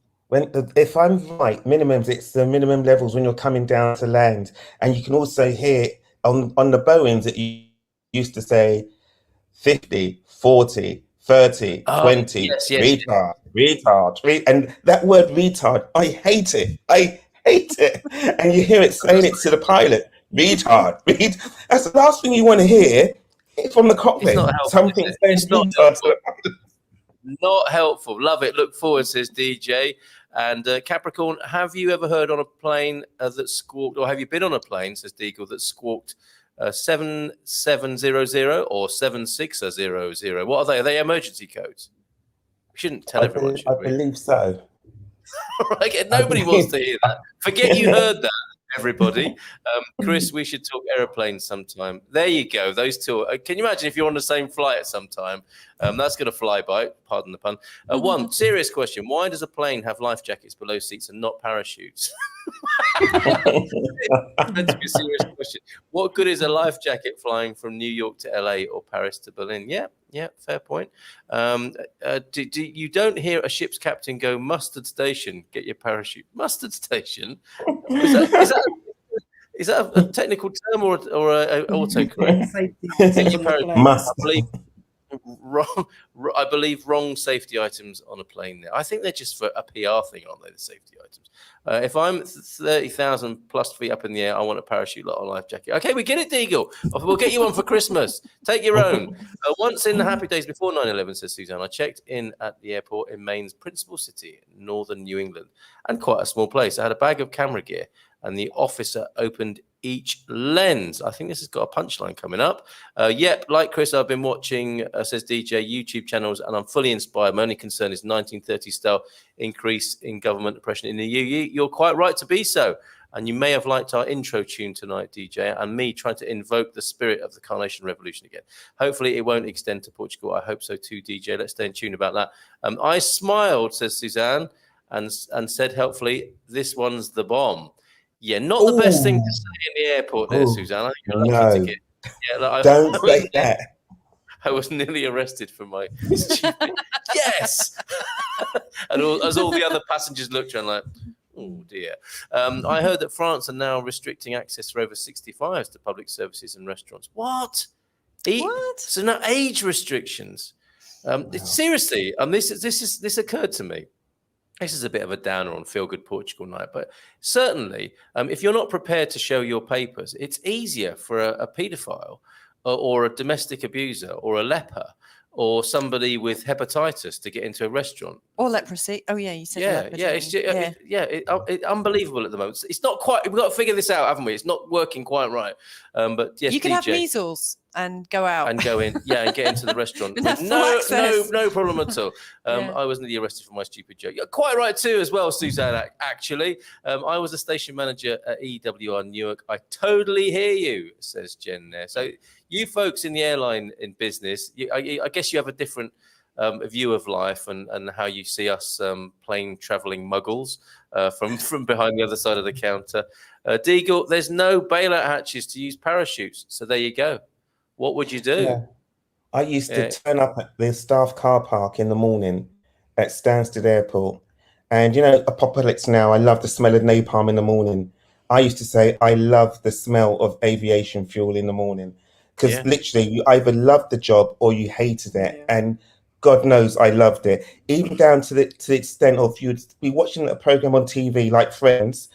And they say, oh, we're going to fly from New York to London. And then they show us a Boeing 737. Now that's going to be a long flight. If you're on a 737, you won't even make it. Literally. And I'm, you can't do that. That's the wrong type of aircraft. And then Reem would have a go, shut up, Chris. You know, literally. We're just trying to watch Friends, Chris, for God's sake. My last flight from Portugal was October 2019, just before lockdown. Plane empty. What shocked me, the captain came out mid-flight, started to... Did I tell you the one about? So he started talking to the air crew about the Chris. So Deagle's looking at his watch. Are we landing soon? Oh my God, Carl, that happened to me, says DJ. I met a guy 30 years ago called, yes, there you go. The flight friends, as you called him, Rima, called Etienne de Saint. He was on or did you? This sounds like one of those things. Did I meet him or not? You know, or did I dream this? He was a resistance fighter at the age of 15 during World War II. Wow. Told me the most amazing stories on a flight to the Pyrenees. Magical stuff. Thank you for that, DJ. 2, made me realize pilots, aircrew, just normal people doing a day-to-day job. They do everyday things like the rest of us. They do indeed. Revolution! All right, bit early, but yes, good to be on standby just in case. Have you heard of the recent woman nursing a cat? Says Lisa M. Is this actually with human milk on an aeroplane? We need you to put your microphone on. I can't. Cabin to cross check. It's very difficult to drink. Oh, sorry. While flying. It's difficult to drink. I didn't want to. Every time it makes that little pinging sound, it cuts the sound. Oh, okay. Yeah. We don't mind I need hearing a straw. So it was on a Delta flight. A woman is nursing a cat with her own milk. Is that or that's? How can somebody have a cat? Don't know. We're going to find out more from Lisa. Good evening, Lisa, by the way. Me too, Chris. I love that smell. And me too. I didn't work at an airport, but if you're on an early flight, you know, the one just before dawn, and you're seeing the sun come up, and you've got that smell, and you've got those high-pitched sounds that you get at an airport. I love all that. I really do. Yeah. Aviation fuel is kerosene, a thinner version of diesel, so it doesn't freeze mid-flight. There you go, which is reassuring. Why is some flight landing like a bang hard landing, others is soft? Is it just experience? Go on, Chris. What's your view on that? Okay, so I had to go to Bristol. It's a short story, but I'll try and make it short. It's never short. Which is hard for me. Had to go to Bristol. The fastest way to get to Bristol from London is literally go to Stansted, fly from Stansted to Edinburgh. The plane lands on the stand, pulls up on the stand. The steps go down. You walk down the steps of one plane, up the steps of another plane. Got on the plane from Edinburgh, flew to Bristol. So basically, it's 50 minutes from London Stansted to Bristol doing that route. It's not a route that you could do as a passenger, but as a member of staff, I could do it. Coming into land at Bristol, the airport's on a hill. It used to be an ex-RAF airport where they used to train RAF pilots how to land in the fog. Literally, the pilot lands, bang, onto the deck and just starts to hurtle towards these 4 crosses at the end of the runway. And all of a sudden, he just turns off. And of course, I'm in the jump seat. So I'm sat between the 2 pilots, but just behind them. And I'm thinking, I'm going to die. Rather than do this, I was like this. What it's based on is you may have a crosswind just as you're coming to land. And literally, they just want to get the plane on the deck as quickly as possible before that crosswind takes them off. Otherwise, you have what's called a go around. And some of the pilots say, and you get this one for free, where literally they're about to land and the wheels don't even touch the ground and they just full power and take off again and fly the circuit around again and come into land. And they're called touch and goes. So it's not bad not bad skills or anything. It's like you've got to get down quick sometimes.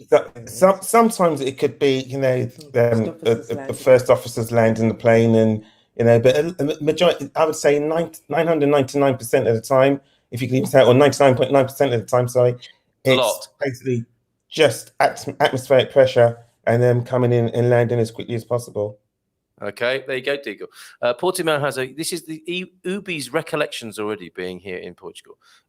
Portimao has a yoga school with cork floors that will figure prominently in my book about cork. That's a nice. You don't even have to take a mat, do you? If you've got a nice thick cork floor, that sounds lovely. Doesn't it? Nice and warm to the face as well. If your downward dog goes wrong, it's quite a nice.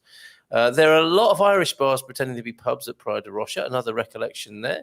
Deagle, many reasons: air density, ground turbulence, winds, good piloting makes the touchdown smooth. Some drop the thing on the tarmac. There you go. I wanted to go in and warn them that they better stop letting all these Irish in, because before they know it, they'll be taking over, says Ubi there in Praia de Rocha.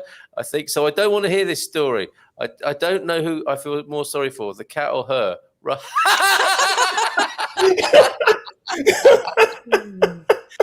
Maybe that's why she was doing it. I missed those jump seat landings. So you and Jen have got some stuff in common there with the airline industry background. Heavy landings can damage the aircraft undercarriage and other elements like wing structures, says Andy. It's like you go, oh, yeah, that's got to hurt. Crew had a time separating the cat from the woman. Cat was screaming, so they say. Oh, wow. And you know what?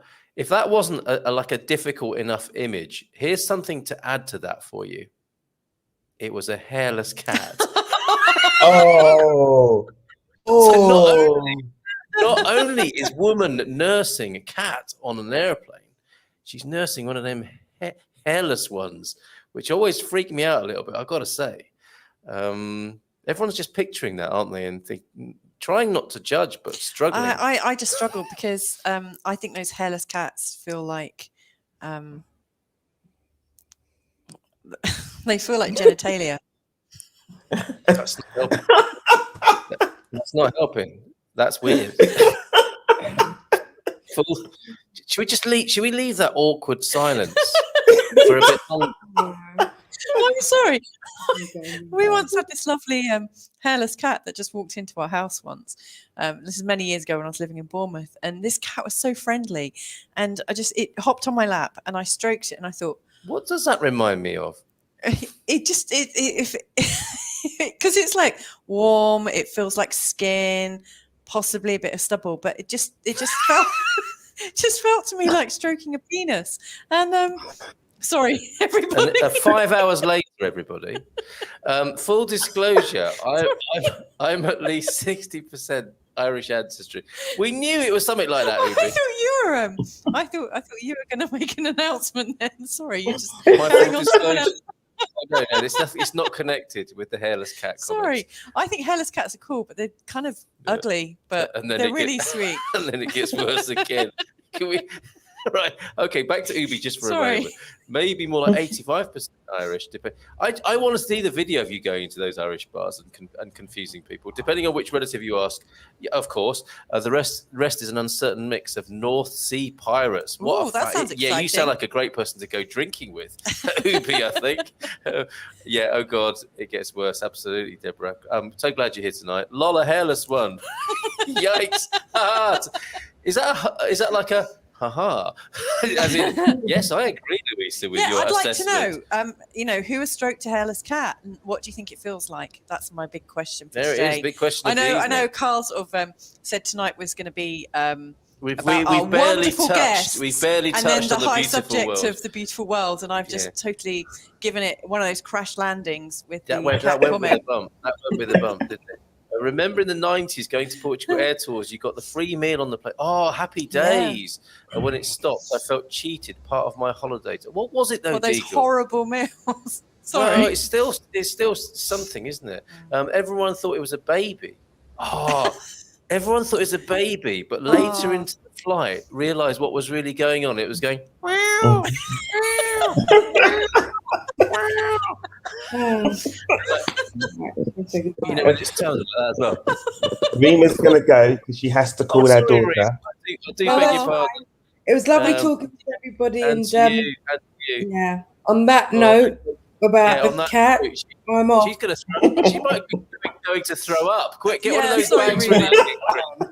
It's all good. Okay, take care. See you later. Ciao. Bye. So the flight really realised what was really going on. Kat was eventually removed, and the older nursing woman from the she was a senior citizen as well. This is an incredible story. Incredible story. We have reached the 12-year-old level now. So please don't be offended if you're part of the tribe of pasty white skin. Oh, this is not connected, is it? You know those This is about being Irish. It's not part of having a hairless cat. But do you remember, like when you're at school, you used to everyone would have a piece of paper and they'd fold it up. Yeah. And they would draw like the top of a head, fold it over, pass the paper on to the next person, and everyone would do the eyes and pass it on to the next person. And so you'd get this picture made up of lots of little fragments of other people's imagination. That's like this stories it's coming through with the comments. It's like everyone's commenting different things, and it sounds like it's one stream of kind of bonkers consciousness. Should we see how well it comes together by the end? Yes, let's do Okay, that. so we shouldn't. Very well said, DJ. We shouldn't judge the cat lady. Maybe she had a tragedy with her little baby. Oh. So that now you mention it, DJ. Suzanne says, I've never met a hairless cat, but if I do, I'll check Louisa's theory. So, and what's your email address? If so, you two can compare notes. Louisa @gmail.com. Okay, we're looking forward to that, Suzanne. Yeah. Still funny though, says DJ. No. and this, this is the world we live in, isn't it? Obviously, if she's got issues, we are compassionate and sorry for her, and we're having a bloody good laugh about it as well. Have a good night, Rima, and cheers, Andy, and a good night from Deagle to you as well. Bon night, Rima. You can pass that on to Chris. Or she's just a mad cat woman, maybe. But I mean, how she got through, you guys were talking about Thursday and you had to show your papers 50 times. How did she manage to get a cat through onto the plane? Because some airlines allow you to carry cats in the cabin. Of course. So it might have been under the seat, and it might have just been part of her pet carrying allowance. Yeah. Well, I mean, Carl did sneak our old dog into a Portuguese shopping centre as if it was a baby. I didn't start nursing the dog at the dinner in the food court. I'm really pleased you didn't do that. But so am I. That would just be hideous. But he wrapped, like, we wanted to go and eat in this Portuguese shopping centre. Andy knows it in the Vasco da Gama centre. Yeah, right at the top, because it was a nice sunny day, and they've got we could sit outside and have a great view of the river, and we had the dog with us. And so Carl just wrapped the dog in a coat and held it like it was a baby, and I made a distraction with our kids in the pushchair so we could get the dog up the stairs. I carried the dog like a Parisian man carries a Chihuahua. Because I've seen some pretty hench Frenchmen, sat outside bars, coolly smoking a cigarette, and they got it all chihuahua under their arm. And I thought, or sat on their lap. That's, and I thought, it's sounding like the man bag you want to get, you know, like just made out of chihuahua skin. Well, possibly. I'll be bringing. Oh, watch out! I'll bring. Oh no, Jen! I'll be bringing my cat under the seat, but I will not be nursing him. Jen is keen to point out, to be most clear, most airlines allow it. That's under the seat. That's nursing. They draw the line, I think. With Wow. You can't get your cat out on a plane, can you? So to speak, wouldn't. It's got to stay in its box, isn't it? Because it could cause chaos. You know, our cats run up the curtains and stuff like that. You don't want a cat running around the. What? Why are you laughing? Sorry. What, as they pass around the hairless cat, everyone to stroke to see, just give it a go. And then write your answers on a piece of paper. What's happening here is Louisa she just thinks we're sat in a cafe having a chat, and she doesn't realise we're actually on YouTube live talking about this. Is that right? Is that what happened? No, I've had this awful headache for the last few hours, and it's finally cleared, and I feel great. And I don't know, just that. I just feel quite overcome, actually. In sympathy, and I mean, yeah. I mean, I really feel for the woman who's nursing the cat. You know, as a fellow nurse. Should we see if we can get her on the show? She might be available. We'll see, can't we? There's all sorts of angles on that story. But yeah, I mean, and we've got a friend in Portugal with a number of hairless pets. Yeah, we do actually. So she could come on as well next weekend, possibly. Well, she could confirm. We could ask her what's her attraction to hairless pets. Couldn't we? We'll ask her before she comes on the show, shall we? Maybe just to make sure. Yes, indeed, Andy. It was. She's gone. Did you hear that? You're gone. All because an old lady nursed a hairless cat on a plane. I mean, I'm here. What's Subtitles. She's gone. This has come as a big relief, isn't it? Okay, you just. I'm sorry. I was going to say we could ask her what it feels like to stroke a hairless cat Whilst nursing it. No, but she's got loads of Who are we hairless talking animals. about now? The lady on the our friend, not the lady on the plane. Oh my god, my eyes are streaming. Okay, because Sorry, I was laughing again because you were talking about getting a cat out. That's a whole new meaning to feel good, Portugal. I'm so sorry. I'm so random tonight. Andy, yes, yes, it was Portugal, where I was sat with my terrier, with my little pooch there. Do airlines? He also asked, do airlines allow Danes? And I should point out, this is Great Danes. This is not a sort of racist attack on some Scandinavians. Let's hope not. This is Great Danes rather than Danish people. Imagine, can you imagine that? You're sat in your seat and a dog passes you at this height, right next to you. Look at this. Samuel L. Jackson, I think, would be up for this if we send in the script. Snakes on a plane. New movie is hairless cats on a plane. That would be complex. Sorry, I've got to go. You've actually got to go. Well, just sit there and laugh. It's good.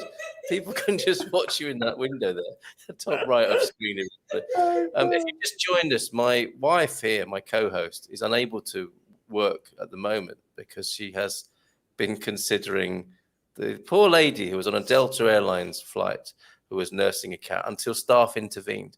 And we discovered during the course of the conversation is actually a hairless cat as well, which Louise has fond memories of the time she met one. OMG, lol, this is such a funny conversation, says Jen. Deagle enjoying it as well.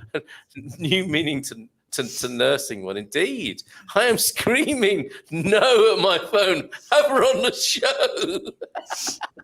No, Deborah forbids it. Idea for a spin-off podcast. Good morning, Brazilian wives. Oh dear, this has been such an unexpected treat tonight, and clearly such an imaginative and fantastic audience that we have here. How are you doing? Yeah, I'm fine. I'm good. Okay, all right.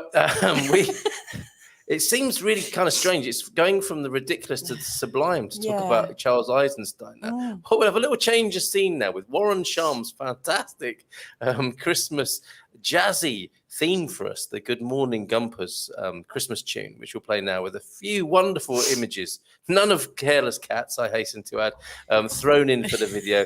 Chris, thank you so much. Chris is going off now. Sweet dreams, Chris. Yeah, tonight. I'm so... Chris, I'm so sorry that I just laughed for the last 20 minutes, but... Do you know what? I think... I know, I'm not going to say that because I get killed by my wife. Literally. I've had a great night tonight. Put it in the comments. Oh, you've got Nothing about a hairless cat. No. Listen, I've got witnesses. If you kill me. Don't you dare. She's saying, don't you. Have a great time, Chris. Take care, guys. Love to see you all. Right. See you again. Bye. Bye. Bye. Ciao. Offer his Bailey's hot chocolate that Reem was prepared. Can you imagine? Don't you dare say what you're about to say. Portuguese Andy, Danes are allowed. Swedes pay extra, but absolutely no Norwegians permitted. Says it. Some of our best friends are Norwegian as well. And who knew a bald cat would treat? Let's see if we can salvage the show. Yes, I think I'm during gonna be this okay video now. here. Yeah. And want to talk a little bit. Have you ever wondered why? And there's a whole new angle on this now, of course, but have you ever wondered why some of us are on the same wavelength here? You know, how you get to meet up at the airport with people you're on the same wavelength on, how there's such camaraderie, as you'll see from this video on the Good Morning Portugal show, how close people are in the Expats Portugal community. Why might that be? And we just introduced something at a complete tangent after this video. I think I'm going to play these videos back to back, but consider Charles Eisenstein's theory, idea, concept on how it is that you are attuned and linking to people who we don't really know apart from our on-screen selves here and in chats and comments. What is it that's going on where we feel connected to people along the finding the tribe sort of thing? So Warren Sharm first, and then the gathering of the tribe from Charles Eisenstein thereafter, as me and Mrs. M try and pull ourselves together.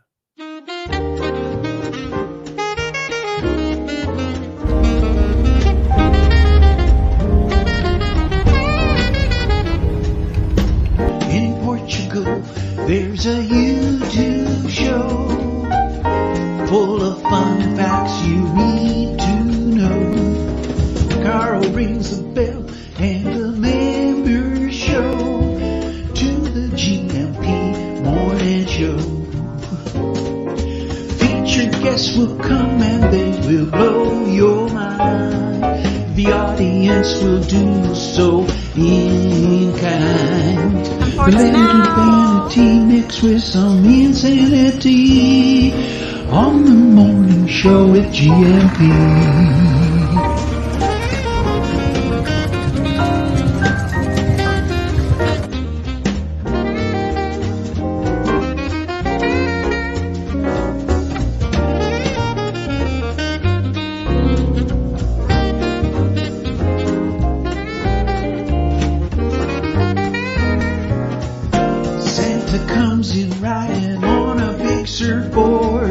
The elves were happy to be gone from the cold, snowy north. A reindeer riding waves in their finest beach gear. We're all enjoying Christmas cheer. Oh, the family all together tasting all the treats. But the favorite is always some of my grandma's sweets. The lights are twinkling everywhere that we go. And we're all out dancing in the street.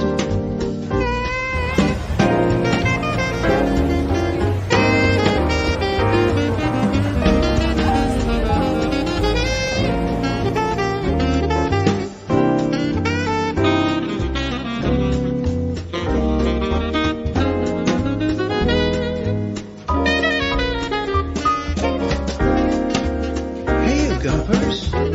Merry Christmas! Merry Christmas, all you Gumpers. The gathering of the tribe. Once upon a time, a great tribe of people lived in a world far away from ours. Whether far away in space or in time, or even outside of time, we do not know. They lived in a state of enchantment and joy that few of us today dare to believe could exist. except in those exceptional peak experiences where we glimpse the true potential of life and mind. One day, the elders of the tribe called a meeting. They gathered around, and one of them spoke very solemnly. "My friends," she said, "there is a world that needs our help. It is called Earth, and its fate hangs in the balance. Its humans have reached a critical point in their collective birthing, the same point our own planet was at 1 million years ago, and they will be stillborn without our help. Who would like to volunteer for a mission to this time and place and render service to humanity?" "Tell us more about the mission," they asked. "It is no small thing. Our shaman will put you into a deep, deep trance, so complete that you will forget who you are. You will live a human life, and in the beginning, you will completely forget your origins. You will forget even our language and your own true name. You will be separated from the wonder and beauty of our world, and from the love that bathes us all. You will miss it deeply, yet you will be unable to name what you are missing. You will remember the love and beauty that we know to be normal only as a longing in your heart. Your memory will take the form of an intuitive knowledge as you plunge into the painfully marred earth that a more beautiful world is possible. As you grow up in that world, your knowledge will be under constant assault. You will be told in a million ways that a world of destruction, violence, drudgery, anxiety, and degradation is normal. You may go through a time when you are completely alone, with no allies to affirm your knowledge of a more beautiful world. You may plunge into a depth of despair that we, in our world of light, cannot imagine. But no matter what, a spark of knowledge will never leave you. A memory of your true origin will be encoded in your DNA. That spark will lie within you, inextinguishable, until one day it is awakened. You see, even though you will feel for a time utterly alone, you will not be alone. We will send you assistance, help that you will experience as miraculous, experiences that you will describe as transcendent. These will fan that spark into a flame. For a few moments or hours or days, you will reawaken to the beauty and the joy that is meant to be. You will see it on Earth. For even though the planet and its people are deeply wounded, there is beauty there still, projected from past and future onto the present as a promise of what is possible and a reminder of what is real. After that glimpse, the flame may die down into an ember again as the routines of normal life there swallow you up. But after each awakening, they will seem less normal, and the story of that world will seem less real. The ember will glow brighter. When enough embers do that, they will all burst into flame together and sustain each other. Because remember, you will not be there alone. As you begin to awaken to your mission, you will meet others of our tribe. You will recognize them by your common purpose, values, and intuitions, and by the similarity of the paths you have walked. As the condition of the planet Earth reaches crisis proportions, your paths will cross more and more. The time of loneliness, the time of thinking you might be crazy, will be over. You will find the people of your tribe all over the Earth and become aware of them through the long-distance communication technologies used on that planet. But the real shift, the real quickening, will happen in face-to-face gatherings in special places. When many of you gather together, you will launch a new stage on your journey, a journey that, I assure you, will end where it begins right now. Then, the mission that lay unconscious within you will flower into consciousness. Your intuitive rebellion against the world presented to you as normal will become an explicit quest to create a more beautiful one. A woman said, "Tell me more about the time of loneliness, that we might prepare for it." The elder said, "In the time of loneliness, you will always be seeking to reassure yourself that you are not crazy. You will do that by telling people all about what is wrong with the world, and you will feel a sense of betrayal when they don't listen to you. You might hunger for stories of wrongness, atrocity, and ecological destruction, all of which confirm the validity of your intuition that a more beautiful world exists. But after you have fully received the help we will send you, and the quickening of your gatherings, you will no longer need to do that, because you will know. Your energy will thereafter turn toward actively creating that more beautiful world. A tribeswoman asked, "How do you know this will work? Are you sure our shaman's powers are great enough to send us on such a journey?"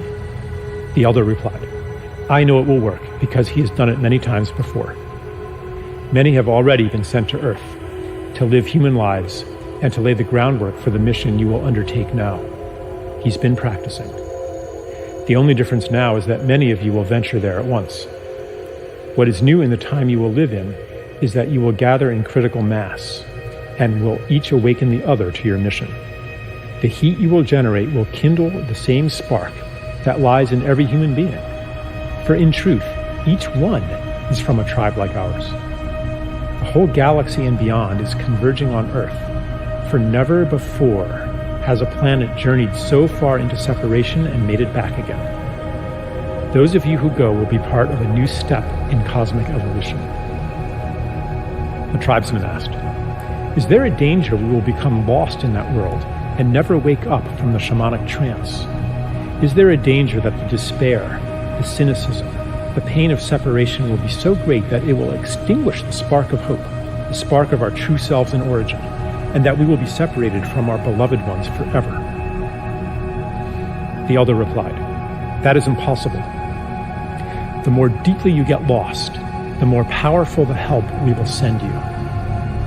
You might experience it at the time as a collapse of your personal world, the loss of everything important to you. Later, you will recognize the gift within it. We will never abandon you." Another man asked, "Is it possible that our mission will fail and that this planet Earth will perish?" The elder replied, "I will answer your question with a paradox. It is impossible that your mission will fail, yet its success hangs on your own actions. The fate of the world is in your hands. The key to this paradox lies within you, in the feeling you carry that each of your actions, even your personal secret struggles, has cosmic significance. You will know then, as you know now, that everything you do matters." There were no more questions. The volunteers gathered in a circle, and the shaman went to each one. The last thing each was aware of was the shaman blowing smoke in his or her face. They entered a deep trance and dreamed themselves into the world where we find ourselves today. Here we are. Yeah. Here we are. Here we are.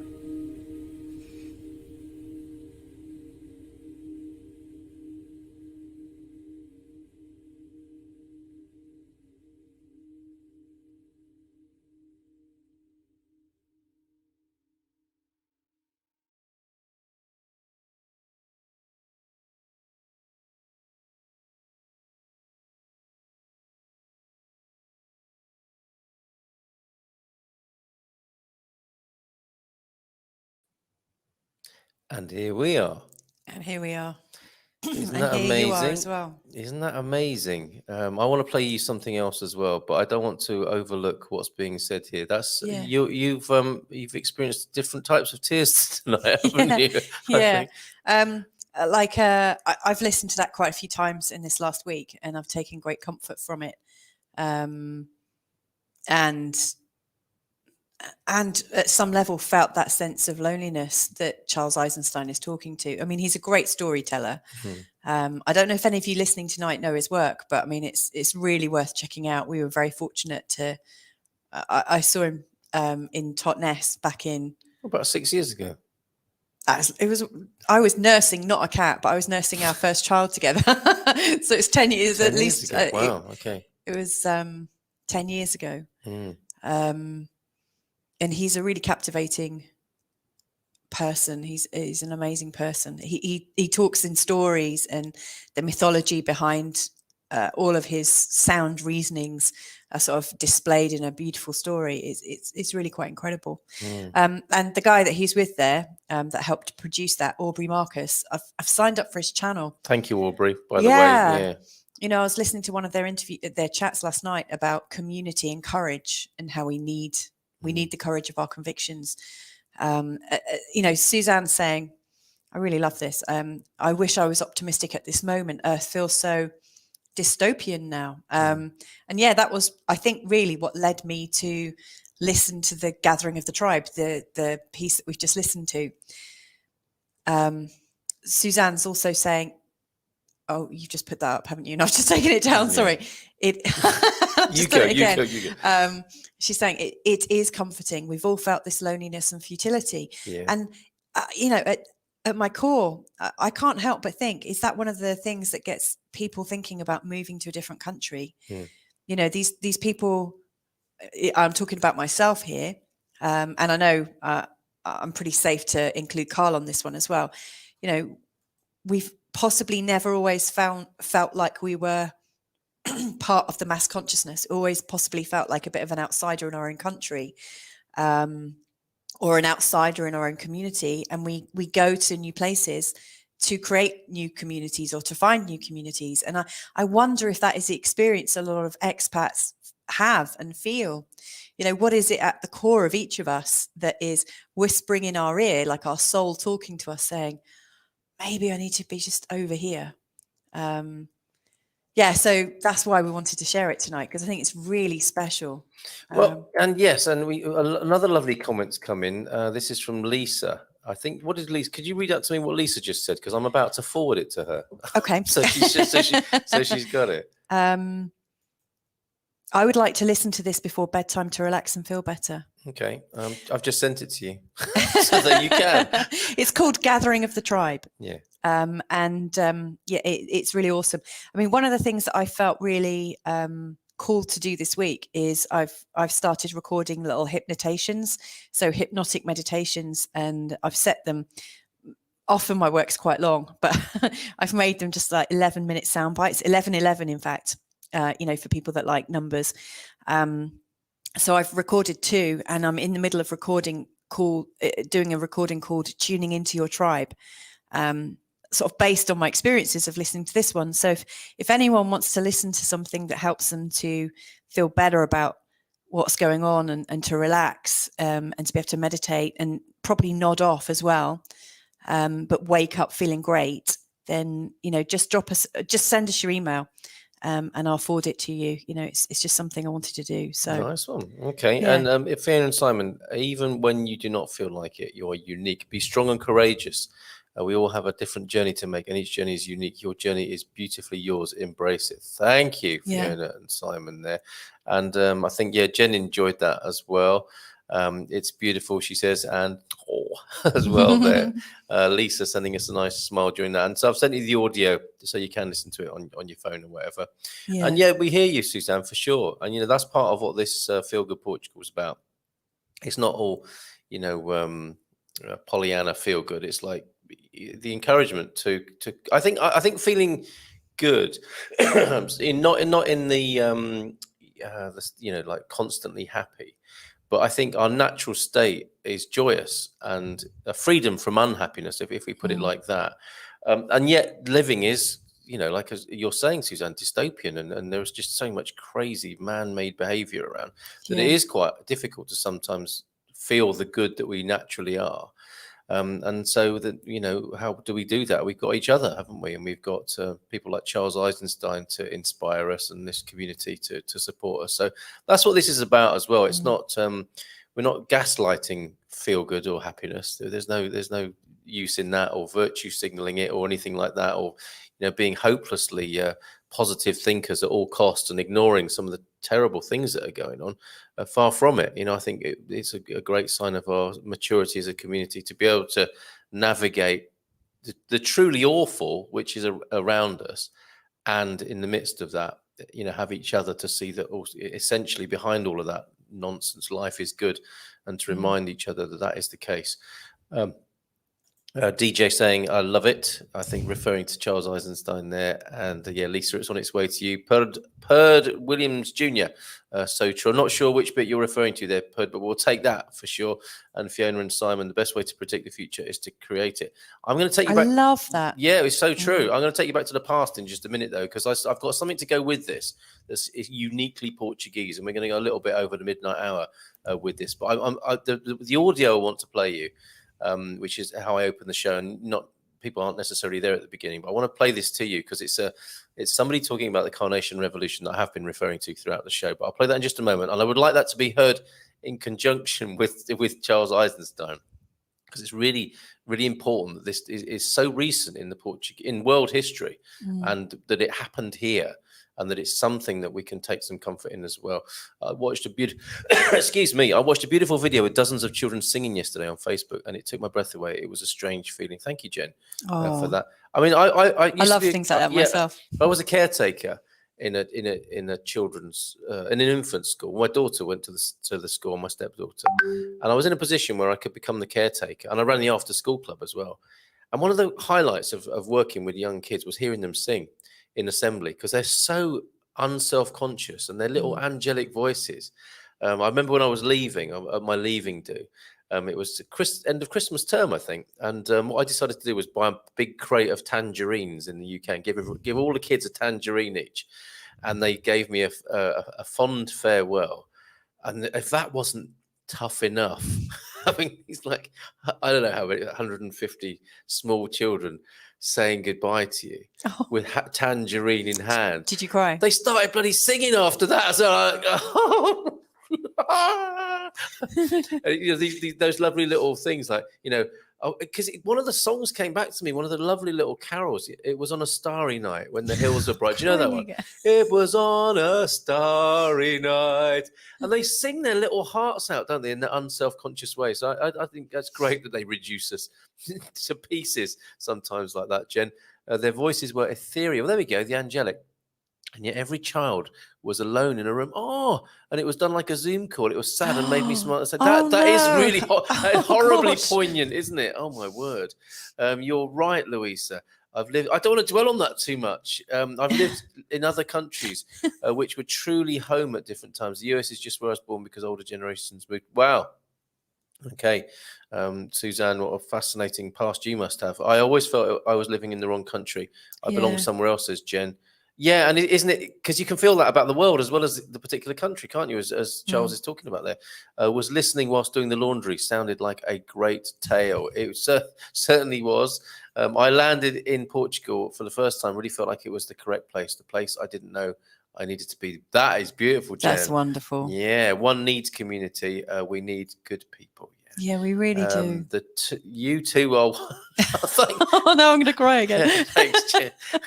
I live life looking for love, says Deagle. I mean, you're a special person, special man, Deagle. You're a midwife, aren't you? And I was pondering you and your job and thinking, whenever we've had babies, you've had the baby, and I've had the privilege to be part of it.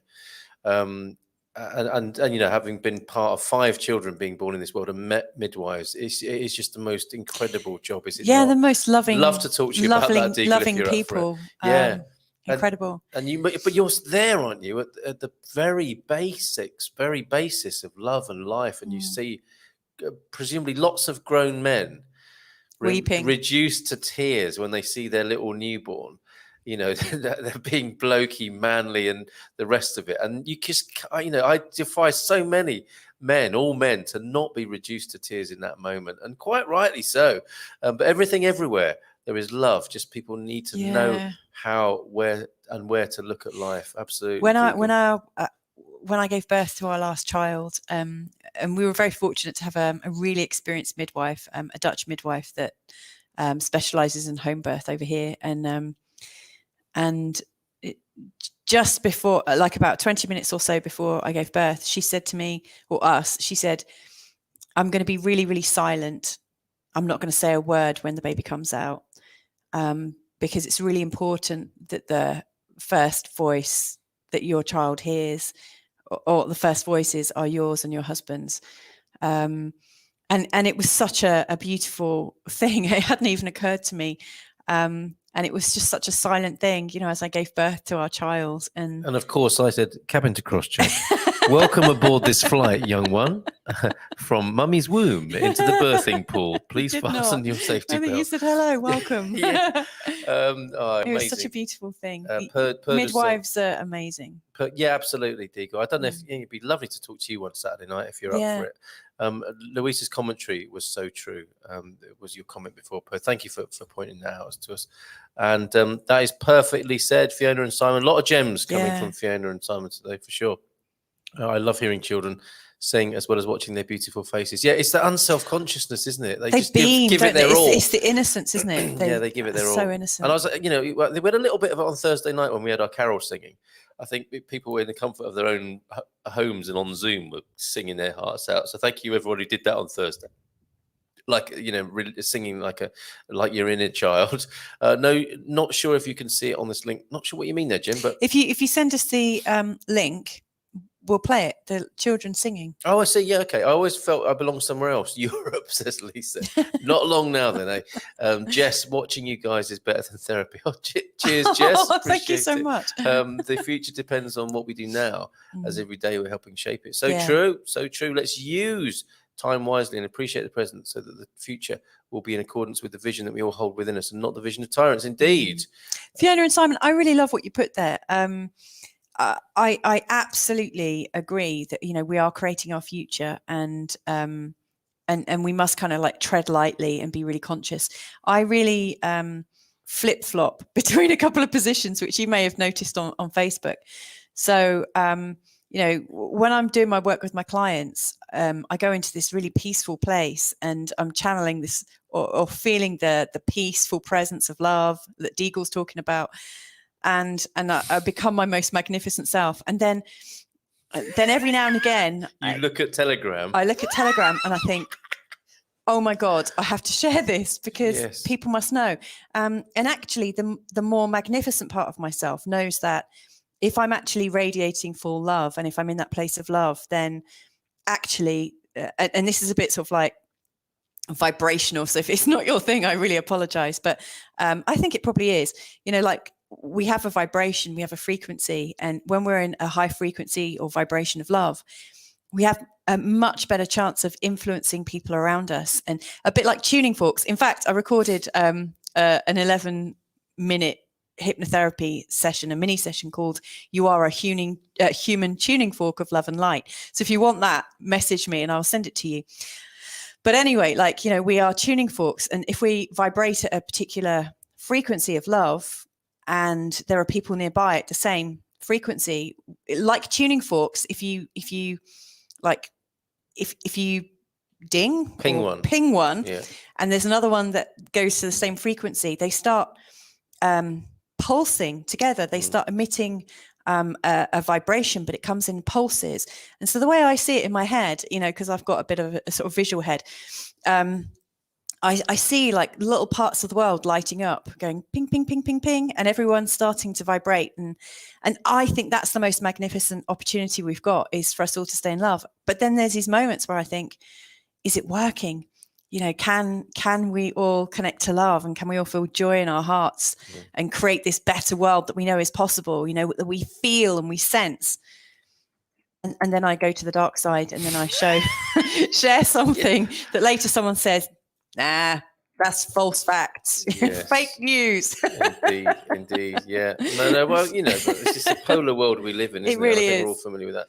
Could you put your email address? Can you change? Is it possible for you to change your email address from carl@carlmunson.com to the right one? Yeah, sure. I'll do that now. People would like your would like the recordings. It would appear. Absolutely, no problem at all. And so, Jen, can you see that we can't? I don't think you can post links. It doesn't seem to. StreamYard doesn't seem to like it. I don't know, maybe for anti-spamming or something like that. So please send the link to one of our email addresses that are going to be on the screen now, Jen, and we'll include that. Maybe next Saturday we'll pop it in there.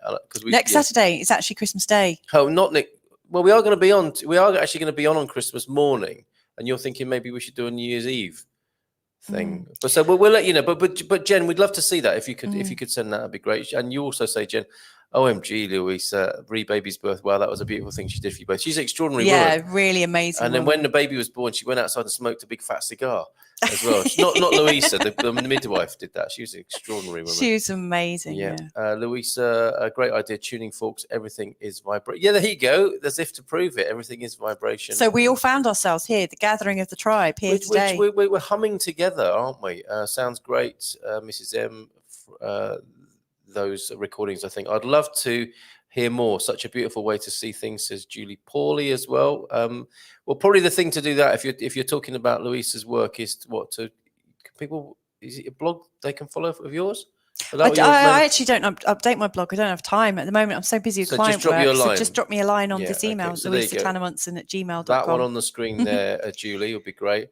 Okay, sure, we'll do. Thank you, Jen. I really would love to see that. Sounds beautiful. So, we are creating the future, but I think we can draw on Portugal's historic past, 1974. Oh, yes. Please, that's the year of my birth. It is. It was an amazing year, both in UK and here in Portugal. So, if you will you please, we'll make sure you get the links to the Charles Eisenstein, and also have a listen to this in conjunction with Charles Eisenstein, giving us a vision of the future and also giving us a context from where we've come from and how we're all finding each other as a tribe. Check this out. This is a highlight, as I see it, from 1974. On the 25th of April, the MFA announced that the people should remain at home because they feared armed confrontations on the street. But the Portuguese population clearly disobeyed the military orders to stay at home because the thirst for freedom overcame all fears.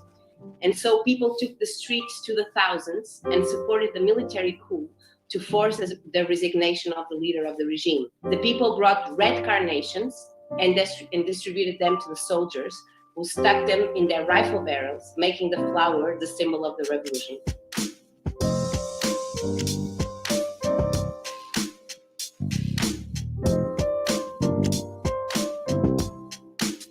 The revolutionary process of 74 and 75 was one of the liveliest experiences in Portuguese history. In 19 months, there were 2 failed coups, 6 provisional governments, the process of independence of the colonies, several mass strike waves, demonstrations, occupations of thousands of houses, a profound agricultural reform, occupations of land, the creation of workers' cooperatives, workers' councils, trade unions, neighborhood commissions, self-managed factories, businesses, offices, newspapers, and radios.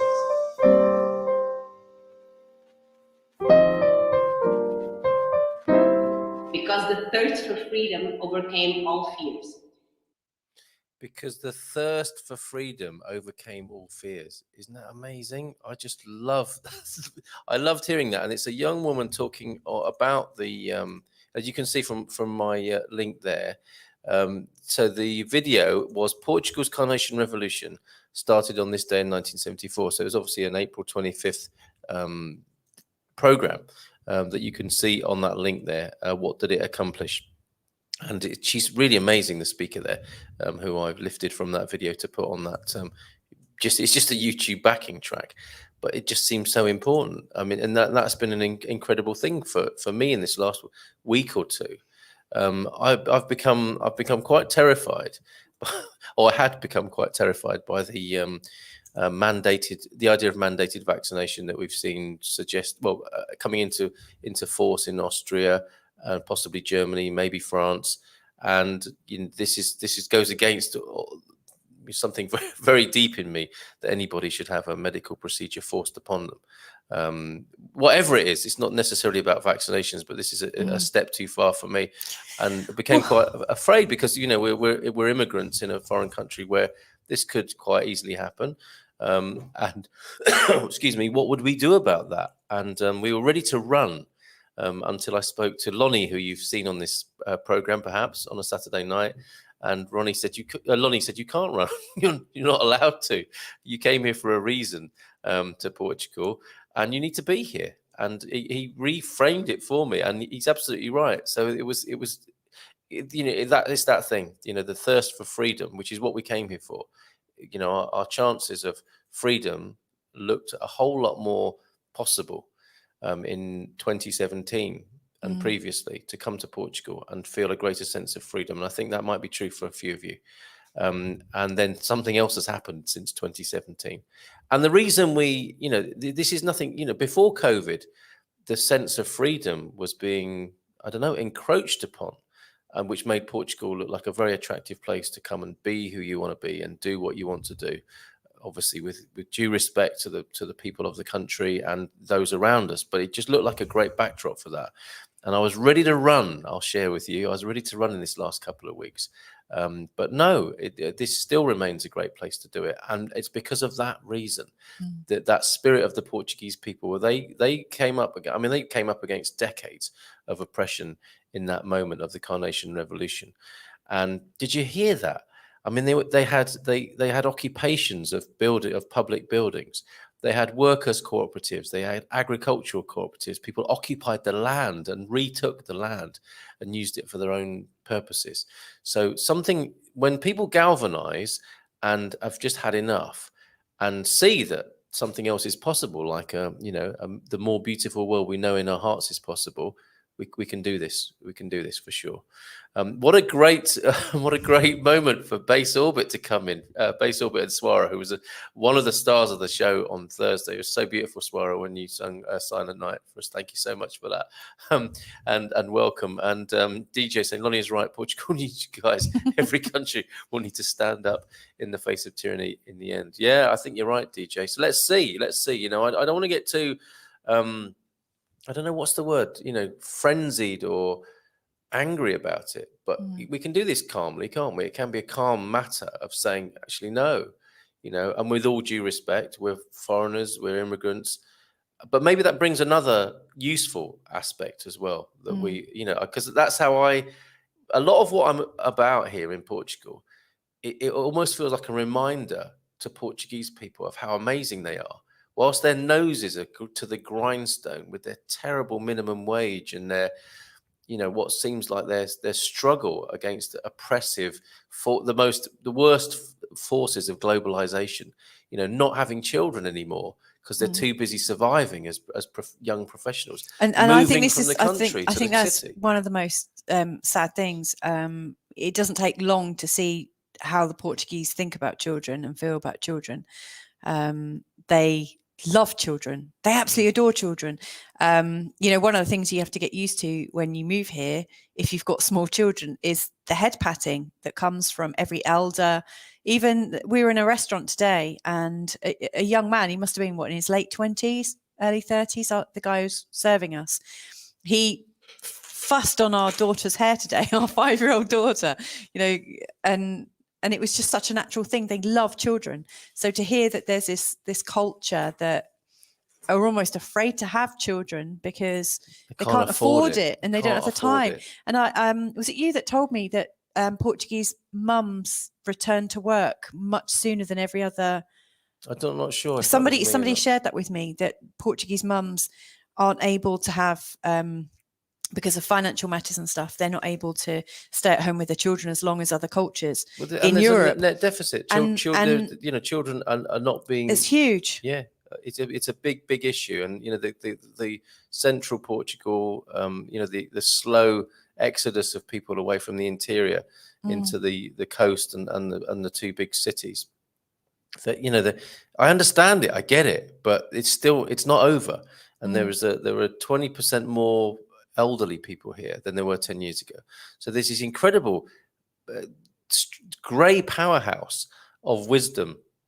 Thank God they're all still here. Yeah. As we see them bent double in central Portugal, collecting cabbage and timber for them. Like these badass people. Yeah. You see them in house coats.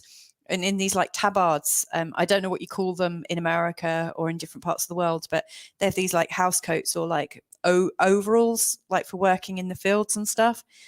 And you see these old women in their 80s pulling a massive wheelbarrow up the road. Yeah, growing they're like donkeys. Growing their own food. They like fill their wheelbarrows up with cabbages and sweet corn and all sorts of stuff. And they'll be walking up the road, up hills. And bedding for the animals, the canna out off the roadside and stuff. It's extraordinary. That's still here. It hasn't been entirely finished off. And that's what's so important here is the respect for that and the sort of nurturing of it, such that it might persist. And I don't think I'm being overly romantic, or it just seems like a really good model. Someone, was it DJ? You were talking about permaculture earlier on, and the Quinta, getting the Quinta.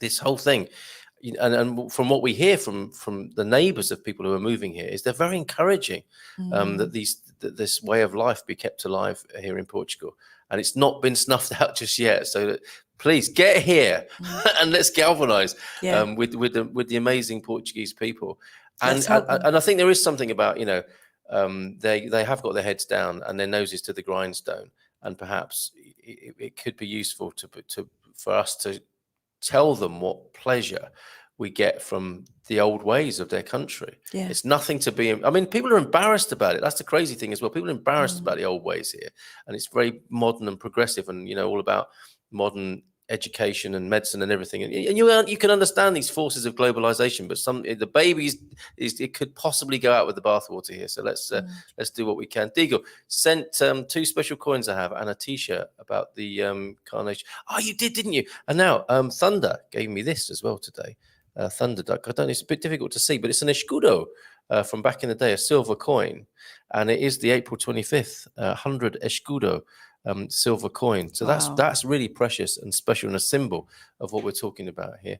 Suzanne, it's true you're there for a reason to be free and to inspire others to choose freedom. Well, I hope so. It's taken something for us to be as open as this, I think, in many ways, but it seems the time is right now to do it. When we moved here,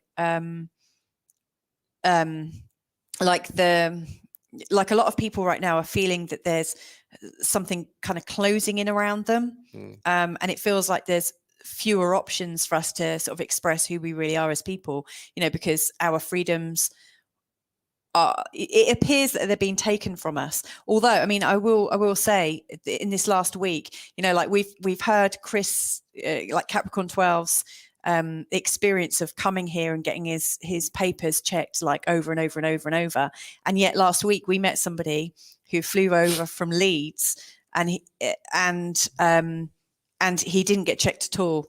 Luck of the draw. But if you haven't got it, you're screwed, aren't you, basically? Yeah. So like we've heard stories from loads of different expats arriving from loads of different destinations, some who are tooled up with all these tests and vaccinations and this, that, and the other. And we've also heard stories from people who've come in without, and with like the most basic testing, and they've just with a Jedi trick on the Buddha. Yeah, these are not the papers you're looking for. I actually probably think that the attitude that you have is, if you're feeling fearful, you're likely to get stopped. And these people who are just really clear about who they are and where they're going are not getting stopped. So there is a really mixed bag going on. But like Carl and I, when we met back in 2011, we were both wanting to leave the UK or to create a new life, and we wanted to be able to stay at home and look after our children and not have to work, both of us work full time, and we just couldn't do that in England. And so Carl had been to Portugal, and we decided to become sort of economic migrants, I guess is the word for it, because we could both work part-time and raise our children and still have a good way of life. But we could already feel it coming in, back in 2011. It took us 6 years to move over here, and we did it in a very sort of haphazard way. You guys are having to put in so much planning to your moves. Well, I'm happy to help with that. Absolutely happy to help. That's what Expats Portugal is all about. So let me know how we can help. Julie Pauly, the main reason we want to move to Portugal from the US is because of the beauty of the Portuguese people. Very generous so people. True, yeah. You're expat 2.0, because I've less and less interest in people who want to come here because of the NHR and the golden visa. It's fine. It may be that works out for people. I'm not knocking it, but I think it's really important to be engaging with the standing culture and want to give as much back as you get from this place. And there seem to be a lot more people thinking like that now, which is absolutely beautiful to see. Is that a dog bark? It was a dog, wasn't it? That was a dog. Base Orbit says, we're about to play Yahtzee game with cocktails. Oh, that sounds like it could get messy in a really good way. And we figured we would just chime in to see what was going on the channel. And you guys appeared so happy to see you all. Well, likewise, Base Orbit. If you go back like half an hour, Oh my Like word! Yes, I was crying with laughter. I couldn't even speak. yeah. And it was. It's worth watching that bit. It was. If I could just summarise that for you, Basil, a bit. It's Deborah, wasn't it, who brought to our attention the lady nursing a hairless cat on a Delta Airlines flight, which triggered a real interesting fork in the road of conversation. Gosh, yes, I wish I'd raised my daughter in Portugal. She's 32 now. It would have been wonderful. Well, I'm sure she's absolutely wonderful, Jen. You look about 32 yourself in your picture there. But I'm sure I'm sure she's absolutely wonderful, and I'm sure she'll be delighted to come to Portugal and maybe raise her kids in Portugal. Who knows? Well, you've got a 32-year-old. I've got a 32-year-old as well. Yeah, what great examples for my kids. Can't wait to find a tiny farm there. Well, let us know how we can help, Julie. DJ, such a pity Portuguese people can't afford children when they have all those lovely small holdings and such a great. It's real. This is a real thing, and it's terrible thing, DJ, and such a great climate. They grow their own food and have less reliance on the wage slave system. Yet, I think the direction of travel currently is towards the wage slave system because it seems so attractive in so many ways.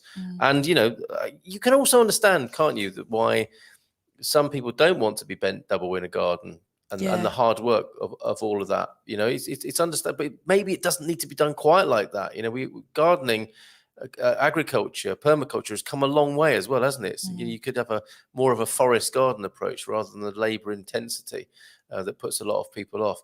That's part of why we want to move there. Grow our own food year round. Well, yes, again, keep in touch, Basil, bit, and also let us know how we can help. Can't buy me love. I grew up in Belfast, 1970s, 80s, serious violence, people poor, but we had love. Communities looked after each other when we felt abandoned. Yeah, and isn't it amazing, Deagle, that it takes the worst of humanity to bring about the best in humanity? I mean, that's why I'm a little bit optimistic at the moment. Because like as terrible as it might seem, we've actually got all of the ingredients for us to reconnect right now. It's right. Everything just needs connecting up. It's all here. It's all here.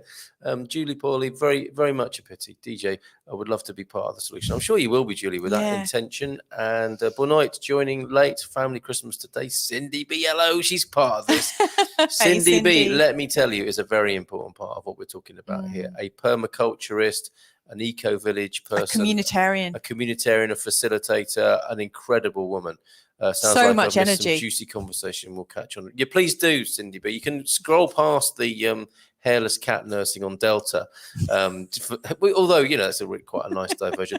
Wolfgang, I was thinking about you today. I wanted to drop you a line, see how you're both doing. Came on late, surprised the live broadcast is on so late. Glad to see you both. We're inspired. We can't stop, but we will soon. Wolfgang, we shared a recent Charles Eisenstein clip. Well, I say clip, it's like 9 minutes long, but he recently recorded something called The Gathering of the Tribe, and I think it'd be right up your street.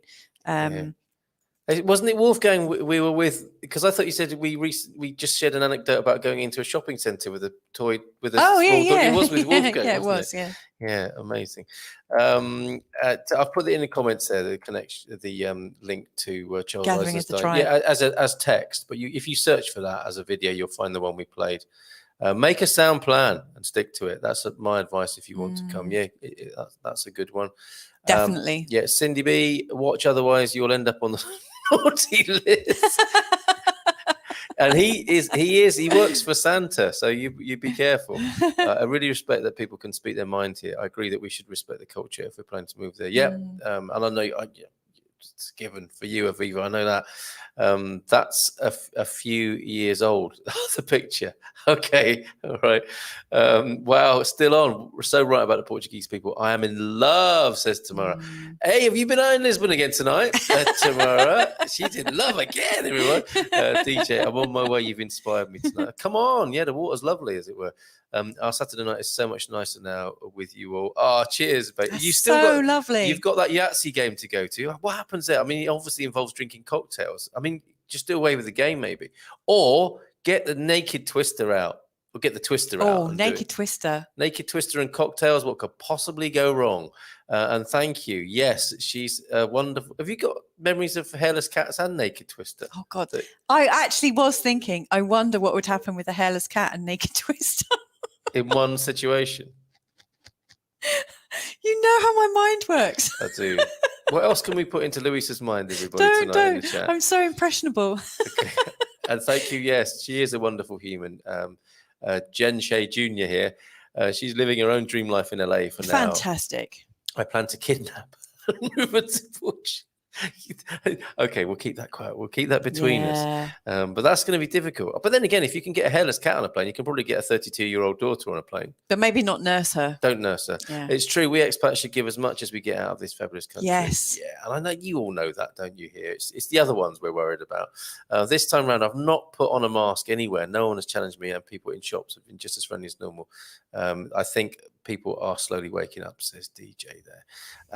Wolfgang, thank you. And yes, that was us. Remember it well. We were planning to visit Portugal in October, but COVID threw us back, says Base Orbit. Rescheduled March 6th to 20th. Eddie, Sarah, and I can't wait. Surfing in Southern California to prepare for the visit. Fantastic. And Raphael, chip it in. Just do it. Get on with it. Come on. I think, hello, Raphael. I think many people have taken all the vaccinations and followed all the rules very must feel very cheated now. They know Jack doesn't prevent infection transmission. Basically, I've been lied to. Well, I'm sure some people do feel like that. But then we've got to move on. We've got to keep moving on, haven't we? And not polarize. This is the problem, isn't it? It's so easy to polarize. And this is something else. I'm sure Charles Eisenstein was talking about this, but we can come back. In the conflict, the courage and community. If you go to the Aubrey Marcus channel and look up like one of his conversations, and it will have a gazillion views, I'm sure. But in the title, it's got courage and community, and they talk about that. Yeah.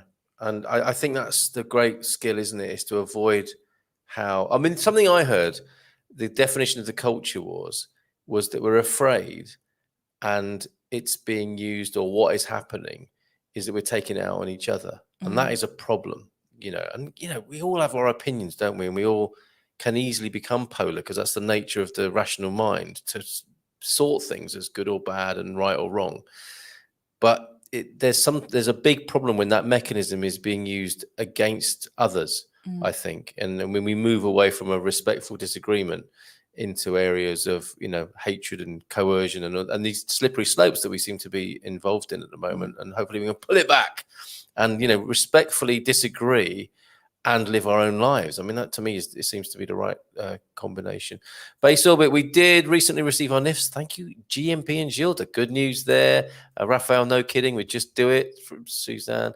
It's not long now. It's beginning to look a lot like Christmas. Yay! Soon the bells will start. And the thing that makes them ring is the carol that you sing right within your heart. Thank you very much. For those of you that don't know, Carl was once in the music industry, and You'd he sings all the time. You'd never know. He sings all the time. I loved my wonderful He was on neighbour. Top of the Pops back in the day. I loved my wonderful neighbour. Stop it. And friends I met in Portugal. I nursed a hairless cat on Top of the Pops, Oh, don't. I loved that's another image for you. Oh, God.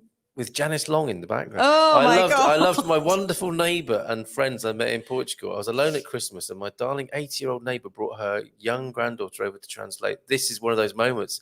Because I was thinking today, Portuguese moments, we haven't talked a lot about that. We had a lot today of Portuguese moments, and that is one of them, isn't it?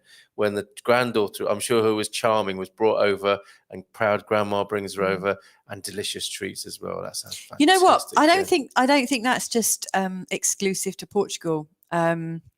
In my late teens and early 20s, I went and lived in France, and I looked really young for my age. And so when I was working on this campsite, lots of French people who saw me just took me under their wing. And so I'd be invited over for Sunday lunch, and there'd be the mum and the dad, they'd invite the grandma, the aunts, and there would be this young cousin that would come and translate or offer me melon balls or something like that.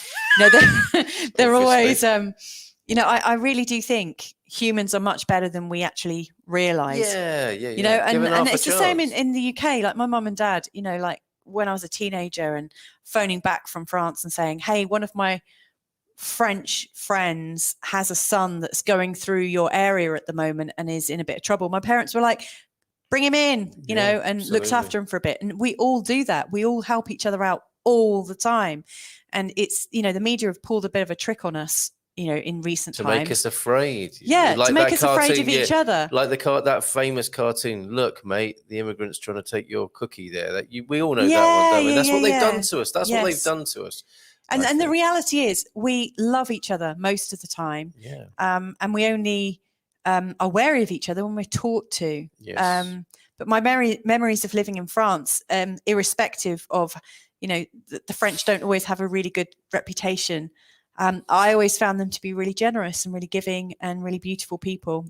Well, And I was the thinking Portuguese are just the same. But people They're really are different. lovely. People are different, person to person, to how they are portrayed on a mass level. This is a great problem, isn't it? Yeah. The mass idea, the masses, the mass marketing, the globalization has a real problem with that, because it's able to take us from the everyday person to person, which is where everything happens and where people are at their best, probably. Gardening and food prep, says Suzanne, and sharing, one way to develop those bonds in the country. Absolutely right. We'll be in Lisbon for the St. Anthony Festival. Can't wait. Sant Antonio. Is that the one outside our door? Forget now. Is that the patron saint of lost things and little children?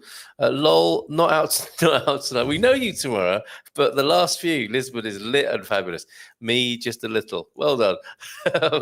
Aviva, with that, the way we can move on is to take care of our health the best way we can and move on.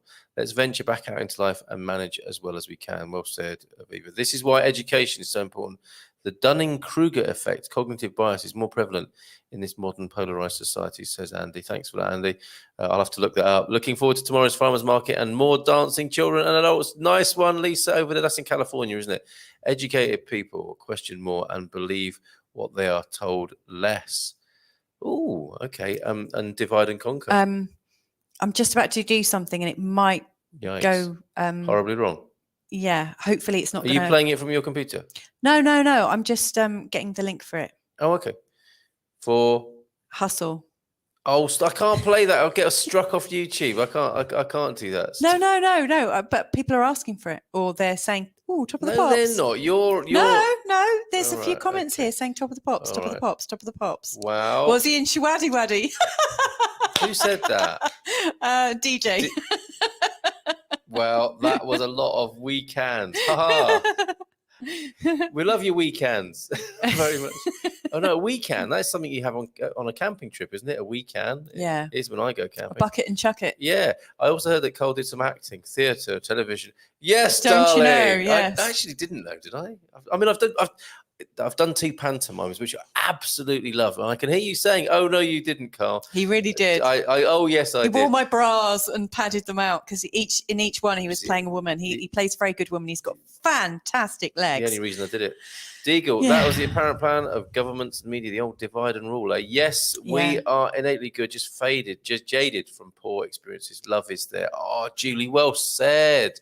Top of the pops. Yeah, really, yeah. When I lived in Jamaica, everyone fed me, and I cooked and fed everyone too. There were no strangers. Despite the poverty and political violence, people were deeply connected. Why does it take? Yeah. Why does it take such adversity for the best to come out in humans? Is it just how we are? Canada is a good country, but people can be a bit cold. It may be it's like double meaning there. It may be our horribly long, cold winters. They keep themselves to themselves more. Portugal and England, I found it very warm and welcoming. Oh, I'm glad you found the old blighty like that, Jen. And tomorrow, exactly. You can't stereotype anyone. There might be a kind of shared resonance there. Like Portugal and England, we like people accuse Brits of being a little bit cold or a little bit too reserved. Like we'll pretend to go along with things whilst, behind our eyes we're thinking judging. But the Brits we're not known for being very outspoken or very direct in comparison to, apart from the British Empire. which is pretty sucky. But like, for instance, like from a British perspective, like if you meet Dutch people or Scandinavians, they come across as a lot more, and Germans as well, they come across as a lot more culturally direct in the way they use their language, in the way they are. They're less embarrassed about being themselves and sharing their views. And I love it. I think more for it. But, the Brits are quite, I mean, we're not, obviously. We're quite open. Reserved. But, like Brits are quite reserved by comparison to other cultures, as I've sort of like moved around and seen them. And my experience of the Portuguese is also that they are a little bit reserved as well. And there's a kind of resonance there. I mean, you do hear them flare up and have household arguments in a way that you don't really hear so much in the UK, but it's much hotter here. That's called dinner in Portugal. Is it? Yeah. But also people have their windows open here, you know, and in the UK, everyone's windows are closed because it's so We've got into the flipping spirit cold. of that, haven't we? Yeah, we've had some rip We're roarers. much more Latin into personal communication. But maybe you know, there might be a bit of a sort of empathy between the Canadian, Portuguese and British sort of cultures. Yeah. All You Need Is Love, which seems like a very good note to end on tonight. You've all been. We're not ending yet, are we? Are you just getting into your stride? Oh. I was going to leave it there. I've got to get up early in the morning and go to the beach. Oh yeah, I've got to get up early to Growlia. Looking forward to meet. You know, I've made an arrangement to meet with a couple of other tribe members at the beach tomorrow morning. And we meet, like, the tribe life is looking good, isn't it, at the moment? Yeah. It really is. We're actually meeting people, making it real. You know, people who we've met in the community online. Bumping into people in Caldash on Friday. Julia was here before, and today hanging out with people from this community. It's amazing. Saturdays now are just like days of friendship. All we do is just hang out with different people all day. It's really cool. I'm hoping to help others when I'm finally in Portugal. Just not sure how, but I'll know when I get there. Of course you will, Lisa. Was Carl a tambourine shaker on top of the pops? That's what they used in the sim.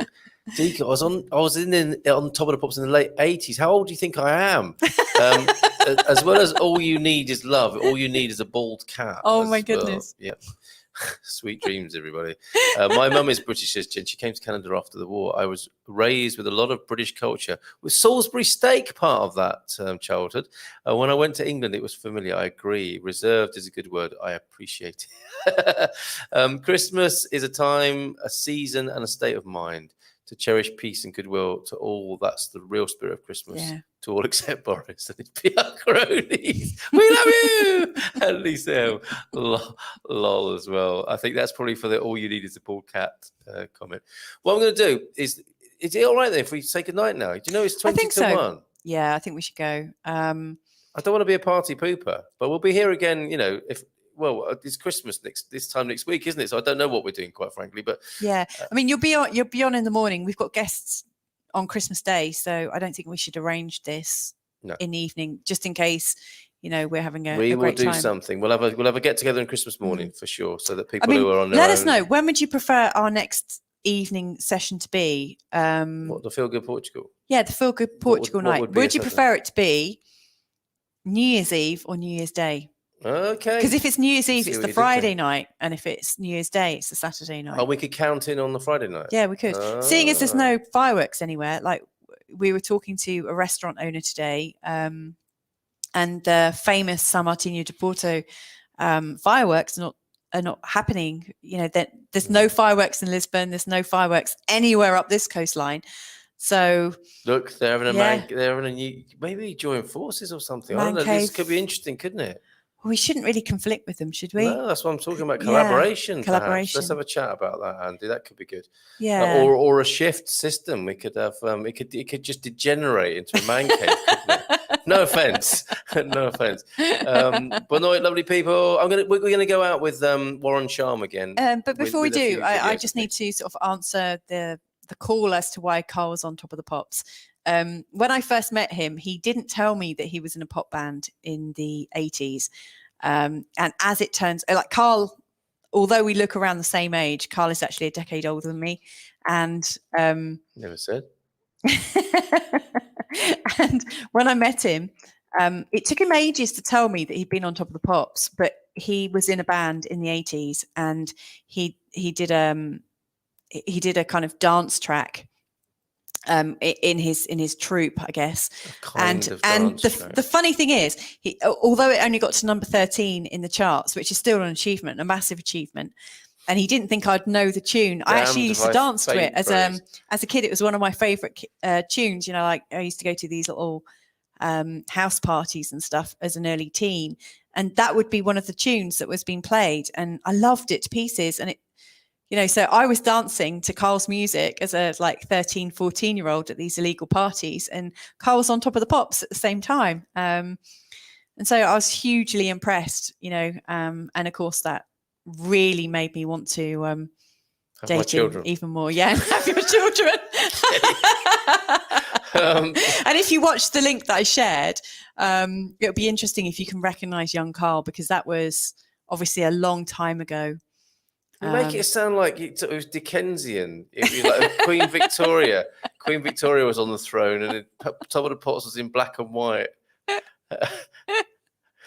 Okay, but no, lovely people. You will recognise him, I'm sure. Thank you for your lovely show and cheerfulness. Aviva, thank you. It's absolute pleasure to do this. So many of us have been seeking our tribe. It's lovely to be finding. So true, Cindy. Yeah, we see you. We see you. We do see you. And if you've just joined, I've created some hypnotherapy, like mini recordings, like little mini meditations to do with finding your tribe and feeling that you can connect with your tribe.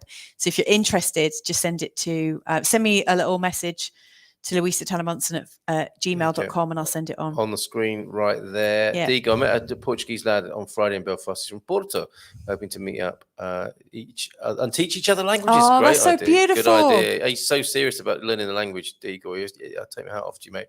And earlier next week, because of the 24th. Okay. Happy holidays to all. Good night from Aviva. Thank you. We should collaborate, says Andy. Yes, good idea. Man cave takeover. It's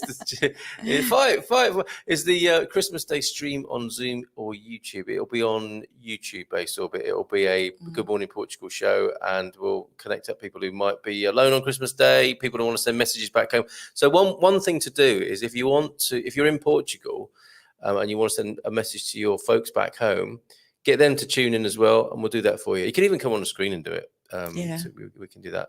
Louisa, how can we... muito obrigada and boa noite, Cindy B. Man Cave Assemble!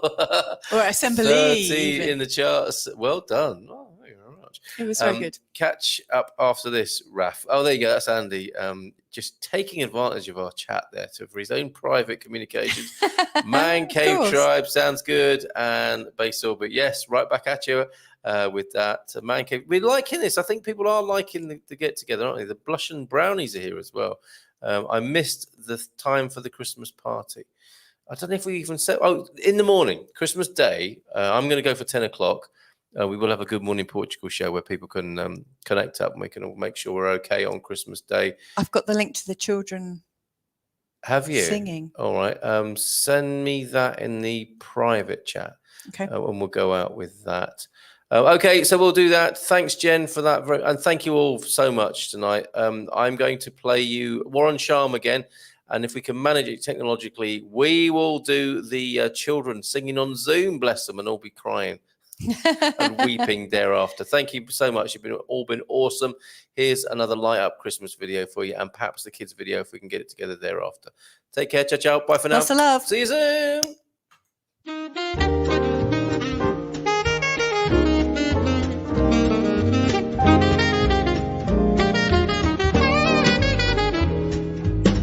In Portugal, there's a YouTube show full of fun facts you need to know. Carl rings the bell and the members show to the GMP morning show.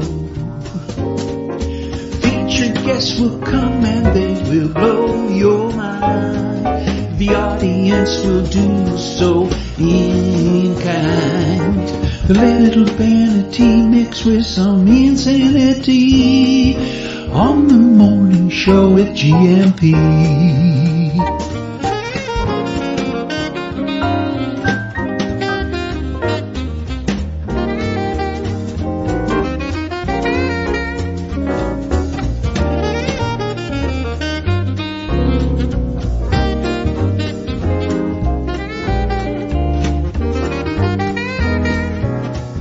Santa comes in riding on a big surfboard. The elves are happy to be gone from the cold, snowy north. A reindeer riding waves in their finest beach gear. We're all enjoying Christmas cheer. Oh, the family all together tasting all the treats. But but the favorite is always some of my grandma's sweets. The lights are twinkling everywhere that we go, and we're all out dancing in the street.